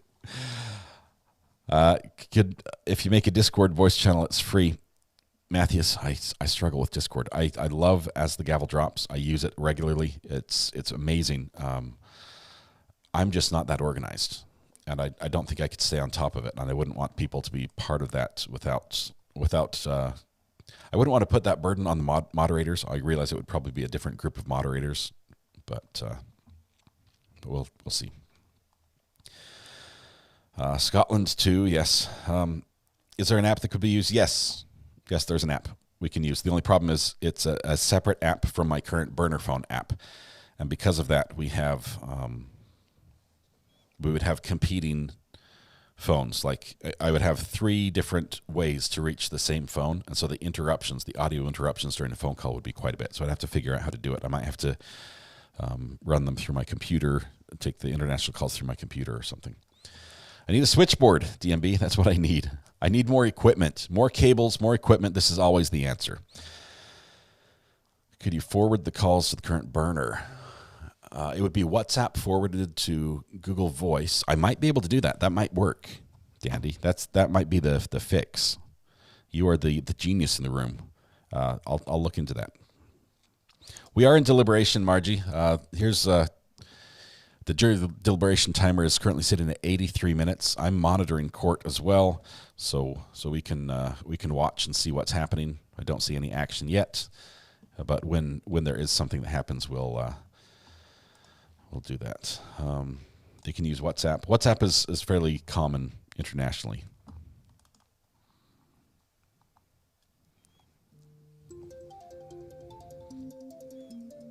Amber's on her last call here today. Amber, how are you doing? My last call, what? So I just wanted to touch on something with the Discord thing. For one, I saw a couple people saying that they didn't know how to work Discord and they get too confused. Please understand that myself, Calypson's Vixen is how I appear in Discord as well. Doesn't it have like bad, what? Wasn't there another word in there? Because I can't say it on the phone. You'll time me out. But Weatherwatch gave me a nickname early on, and it was added to my Discord name and my Twitter name because he dared me to. And he didn't think I'd actually do it, so I did it, and it's stuck. never changed. Yeah. And it sucked. So anyhow, if you're having trouble with Discord, please understand that myself and Queen Swope and the other mods on Discord are more than happy to help you one-on-one. Queen Swope does a lot of the how-to tutorials where she walks you through everything on how to do stuff. The second part to this is that we have been trying to set this up for you so you could do calls on Discord. So you, sir, need to get with me and Queen Swope. I'll have to figure it out. Because it's entirely possible. I know the technology is there. I used to use Discord regularly for chat for, like group chat for some of the gaming I was doing online. We had Discord channels. We'd get in and for raiding. It was bizarre. It was crazy. The problem I have is the way audio is routed in my system, and potential loops it causes when I do that. That's it. I make it harder by the way I've built my system. So the technology on its own works really well, but integrated into what I have going already is a little bit more challenging. Vicky McCallum is trying to tell me to pass on the message that she's got the answer for you, but I haven't been able to find it yet. I've got a call coming in. Maybe that's her. I'll let you go and see if that's her. Okay. All right. Thanks. Bye. I didn't hear a beep, though. It's here. It's here. I hung up on her. Call from. I make it harder, by the way. Hey, this is RA. Who's on the phone? Oh, this is Catherine Green. Catherine, how are you doing? I'm doing fine. We're just having lots of rain in Rome, Georgia. But other than that, it's a good day. But and giving people a little perspective, if you've ever been to Key West, you really wouldn't need a getaway car because you can walk the whole island in like maybe an hour and a half. The whole island, from one part to the other. It's a small island. Travis's thing that, they had to use my car, that's not really true. Yeah, I mean, and they only were going like island. 50 yards anyway. It wasn't a huge distance. No, it's all built up. There's no, bamboo forest, no rainforest, nothing. It's all built up. There's roads. There's, you don't need a getaway car. Where are you going to get away to? Maybe a boat, the beach, but not a car. The beach to the boat, and then the world is your oyster at that point. So. Yeah, but I'm really surprised. My son is an attorney, and he is a very well-known attorney. And just the thought of this guy, in order to get an attention, having to represent himself, I think that was a very smart idea. Because living in a small town, whether it be Key West, Rome, Georgia, wherever, there are a lot of politics that go by. I live near a very expensive boarding school. So everything, I never lose my electricity, never lose my internet. I have sirens. I have everything because people are paying $100,000 a year to board their children right next door to me. But the other parts of town, a little storm come through, and they're 3 days without electricity. So it is very true that you have the haves and you have the have-nots. And I'm just lucky enough that I live right on the border that even though I don't have much, I get to kind of fend off of what they have. But you get the fringes of their umbrella coverage. So. Exactly. I also have to put up with it, but it's fine. But I just feel so sorry for the jury that's had to put up with this. I don't feel sorry at all for the judge because you know what? He's getting paid. Maybe, I don't know, they might have island time and he only works 2 hours a day, but that's his job. That's your job. I feel sorry for the bailiff because I don't think he signed on to be the cook, the chief. He probably goes straight the butler, the copy, the water boy. The bailiff has got a bad deal. The judge, that's what he's paid to do. Yeah. So quit huffing and puffing. You don't like it, retire. I'm sure he's old enough to, maybe he needs to live on a sailboat. I don't know. But I think that somebody did talk to him about his attitude, but this morning he was back to the same old guy. Yeah. That argument was very good. Yep. I agree. I think it was a great argument. I think it was prepared with good legal advice. I think the wording wasn't all there, but it was sufficient. But I don't think the judge really ever considered it. I think he dismissed it too readily. But I really did like Kurt's explanation on civil law, what collaborating evidence is. It is evidence that is different than what they said, but still corroborates what they said. Yeah. Not an extension. Yeah. That really stuck in my mind. Kurt has some of the best definitions. He's a very smart lawyer, good friend of the channel. I was surprised I've got Lauren calling me in. I've got Lauren calling me. Okay, Can I let you go? Bye. Thanks. Bye. Call from Lauren Janai. Hey, Lauren, this is Recovery Addict. Sorry about that. I asked the question, and I already know your answer. How are you? And how's Ty? I don't know. I mean, I know Ty's terrified. I'm trying just not to. I'm using you guys as a distraction. So thank you. You guys are my therapy. All right. We'll send you the bill. Yeah, no, this is a fun group to talk things over with. Yeah. Did you know anything about the motion he was going to file this morning? We sort of caught the tail end of it. It was sort of like a motion for prosecutorial misconduct for how they made that argument about how else would he know about the knife when they knew that they had told him about the knife in the interview. Did you know that was going to go down, or are you sort of just watching as it happens?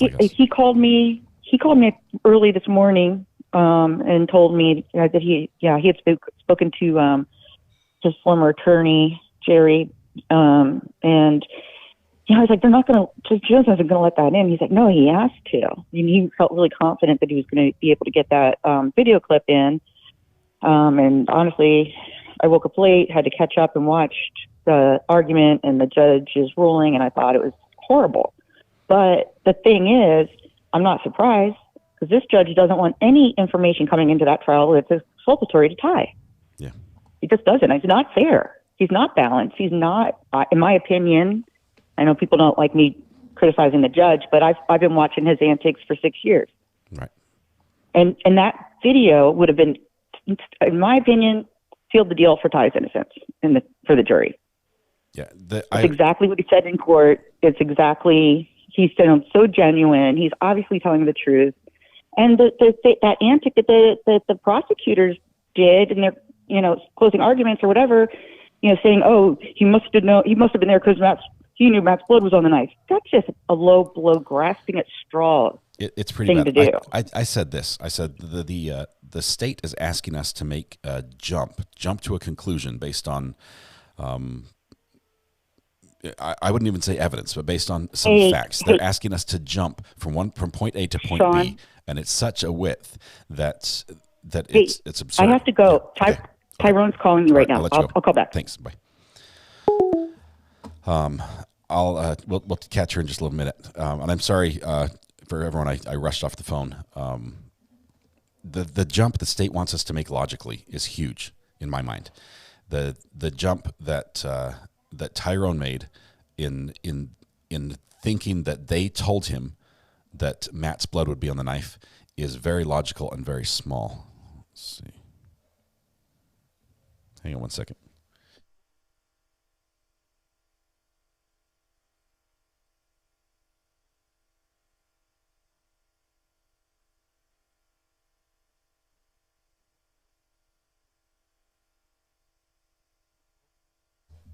I just got notified that I have a new device on my account, and I don't have a new device.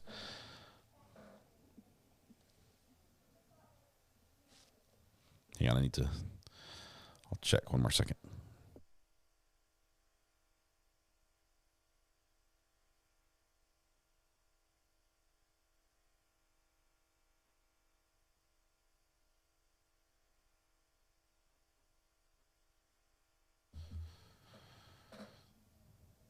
Okay.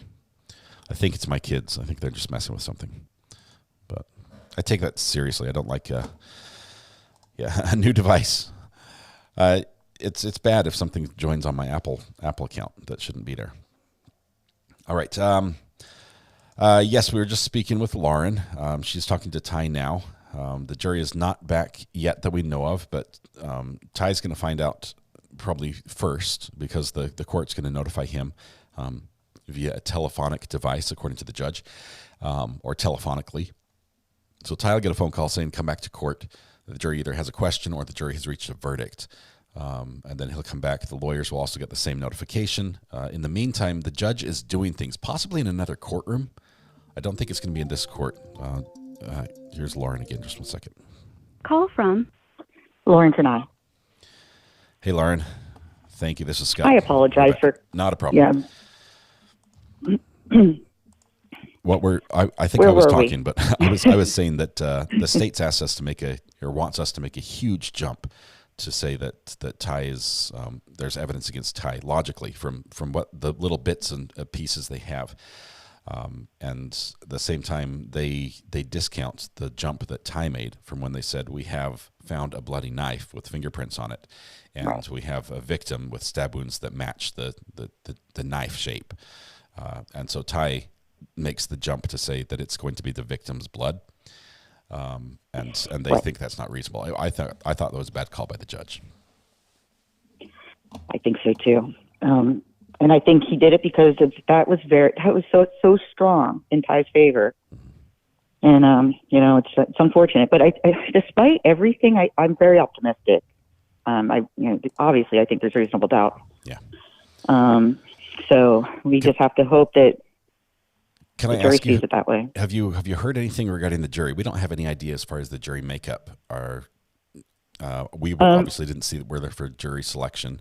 Do you have any inclination as far as ages, genders, backgrounds, anything like that? What I do know is that I think it's 5 women.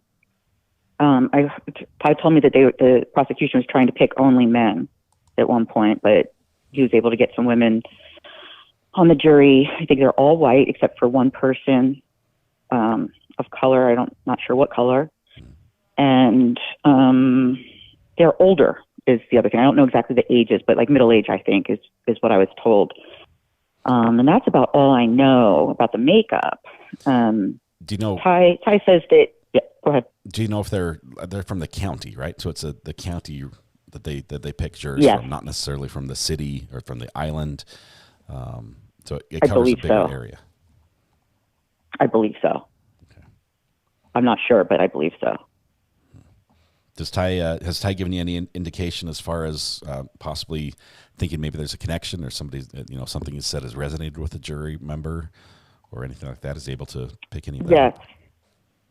Yeah, he's picked some of that up. He shared with me that he feels that a good amount of people on the jury are on his side, or he feels like they've nodded head in agreement with him, or he feels like they're hearing him. He told me that he thinks there's people that don't like him, but he kind of clarified that. He says, well, actually, the one person who I know doesn't like me. He's just a alternate. What is it? Standby alternate. Thank you. And so he didn't tell me why he thought other people didn't like him. But this morning he shared with me that it was everybody was stone faced. He could not get a read on anybody this morning. Wow. Oh man. Mm-hmm. Is he doing, you said he's just a mess, just emotionally. This must be terrible. Well, he's a little bit, it's a little bit, he just called, he's feeling a little bit better because he did a little bit of research. He was petrified. Oh, I see the camera moving. He's petrified that if this goes bad for him, the moment that they put the handcuffs on him, and he and I both have, it freaks me out to even think about that. But he did some research this morning, and because he's been on bond, I guess the judge has to leave him at that type of liberty throughout the duration of sentencing. And, he's not going to go out if it's a guilty verdict, he's not going out in handcuffs today.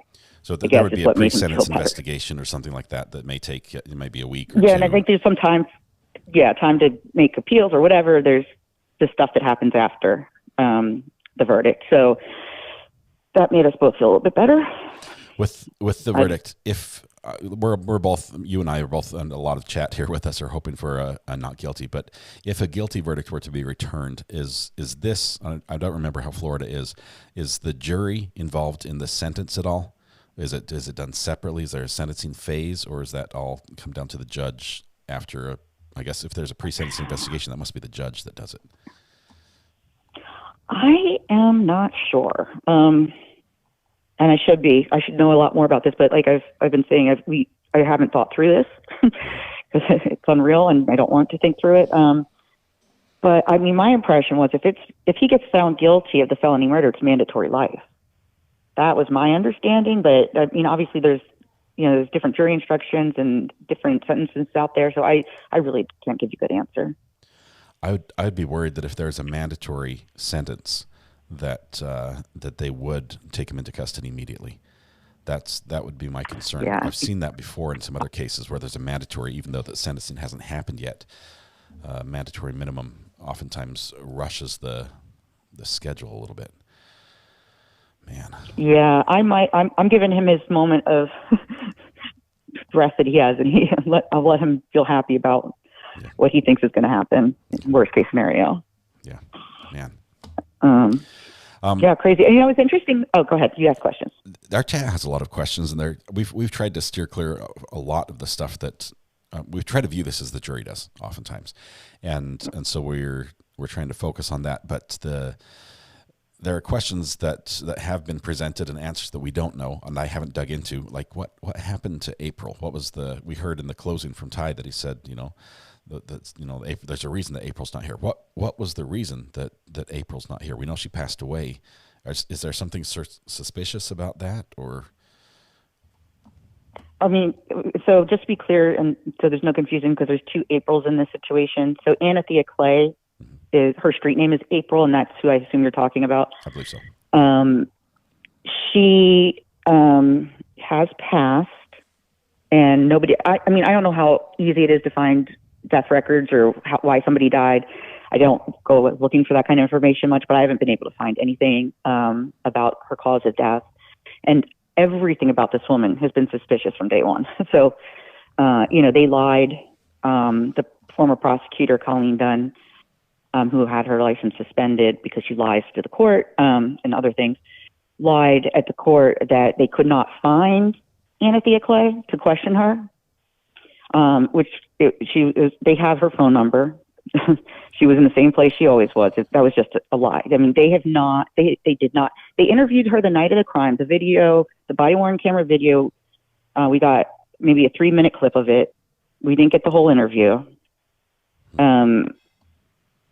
She wasn't interviewed until years later, and the crux of her interview is about me. Penny Phelps makes the whole thing about me and how I post stuff on Facebook and how dangerous that is for everybody. This is like 2 years after, right? This is several years after. Yeah. Yeah. I mean, I think that tells you a lot. The thing that's stunning in these interviews is that there's no truth seeking whatsoever. I've never seen anything like it. Yeah. This has been bizarre in so many different ways. I'm hoping that the jury is the great equalizer and that the sort of justice swings true here and as they deliberate. I hope so. That will be glorious. Yeah. If we can look down that into the crystal ball a little bit, what comes next? If this is a not guilty and Ty gets vindicated here, is there a happy dance in the courtroom? Is there a one finger salute to the prosecutor? I mean, what? Do they shake hands and walk out the door, and then talk behind each other's backs? Do you know what's on the schedule? It's so funny because like I said, I haven't thought through this at all, but I just had a vision of what Ty's gonna do.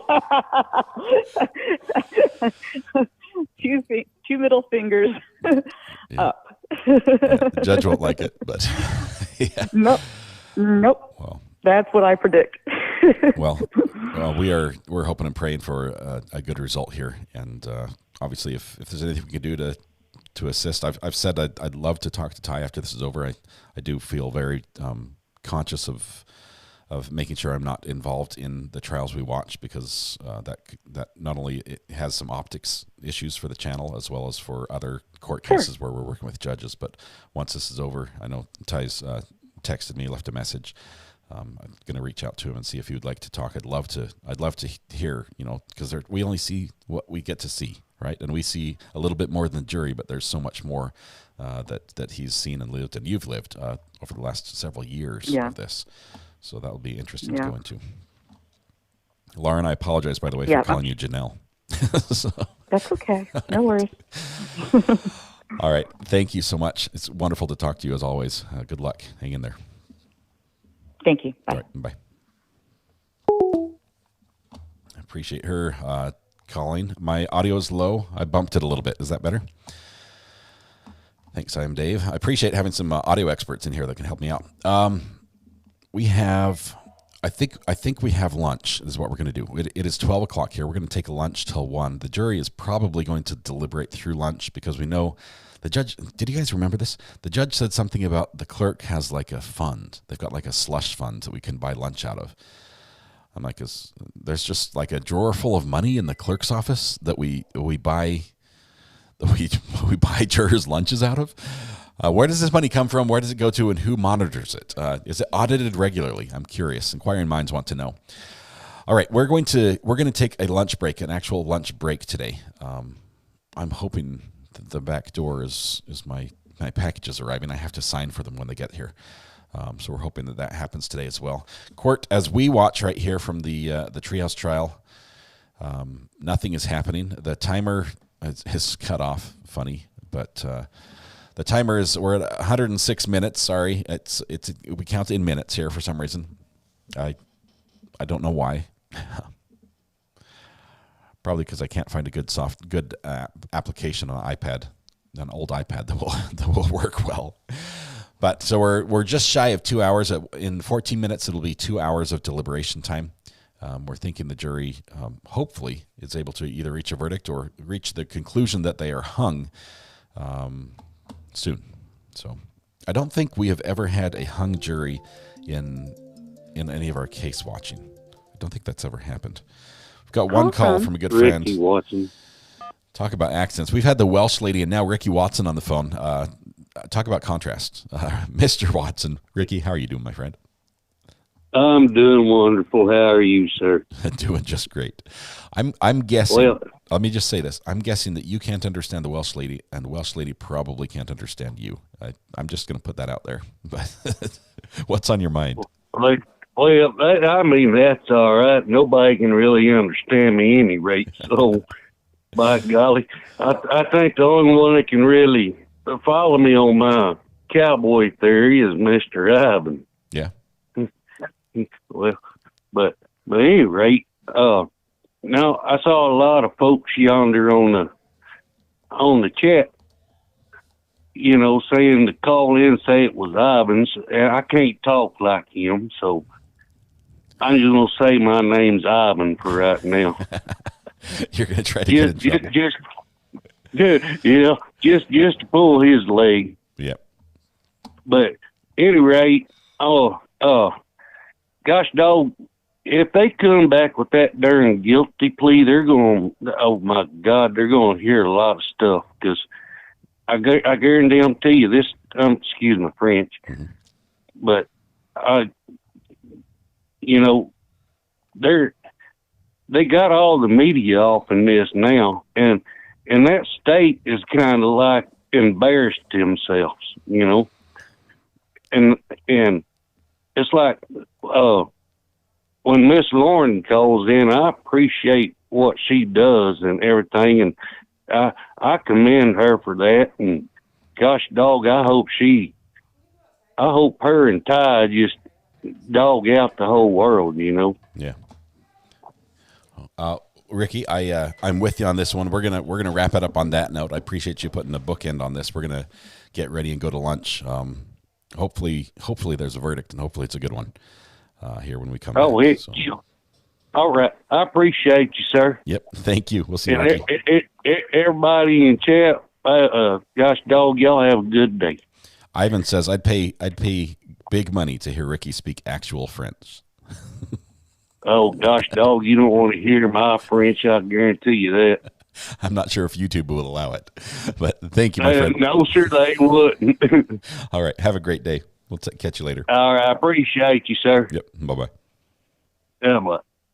All right. With that, we're gonna wrap up on that note, and I will be watching the feed, and obviously, if you guys see anything with a development in this case, as we're watching the courtroom here right now, nothing yet. But if we see anything or hear anything, please let me know so we can go live and bring that to you together. I expect a verdict this afternoon. I really do. I expect that we'll have a verdict this afternoon.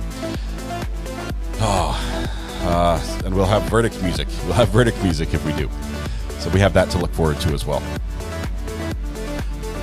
I think that's all. My wife just brought me lunch. You guys say teleport, please. Do you guys want to teleport to... See, Brandy's starting right now. We're going to teleport to Brandy. She's starting right now. Let's go over to Brandy Churchwell, and we'll see. She's got Michelle Traconis trial going on, so we're gonna portal over there. You get to see the opening. She's got a new opening going on, so you'll get to catch that. All right, everyone in Whitney Land, please do one thing. I know we forget to do it, but please click the like button. Even if you're not going to stay, even if you're just waving to say hi and then you're going to go somewhere else, just click the like button while you're there. It's the nice thing to do. It is free, and it does help out Brandy a whole ton. So if you've never been there before, you're in for a treat. You're going to love it, Georgina. All right, tonight when you go home, please hug the people you love, smile at someone, make their day just a little bit better, and please stay safe till we go live again in about 1 hour, 1 o'clock or sooner if a verdict comes in. So make sure you have the subscribe button clicked and the bell rung so you won't miss anything. All right, lunchtime. I've got a plate full of egg rolls, and none of them have bites taken out of them yet. So thank you, Mrs. R.A. You guys have a good lunch. We'll see you afterwards.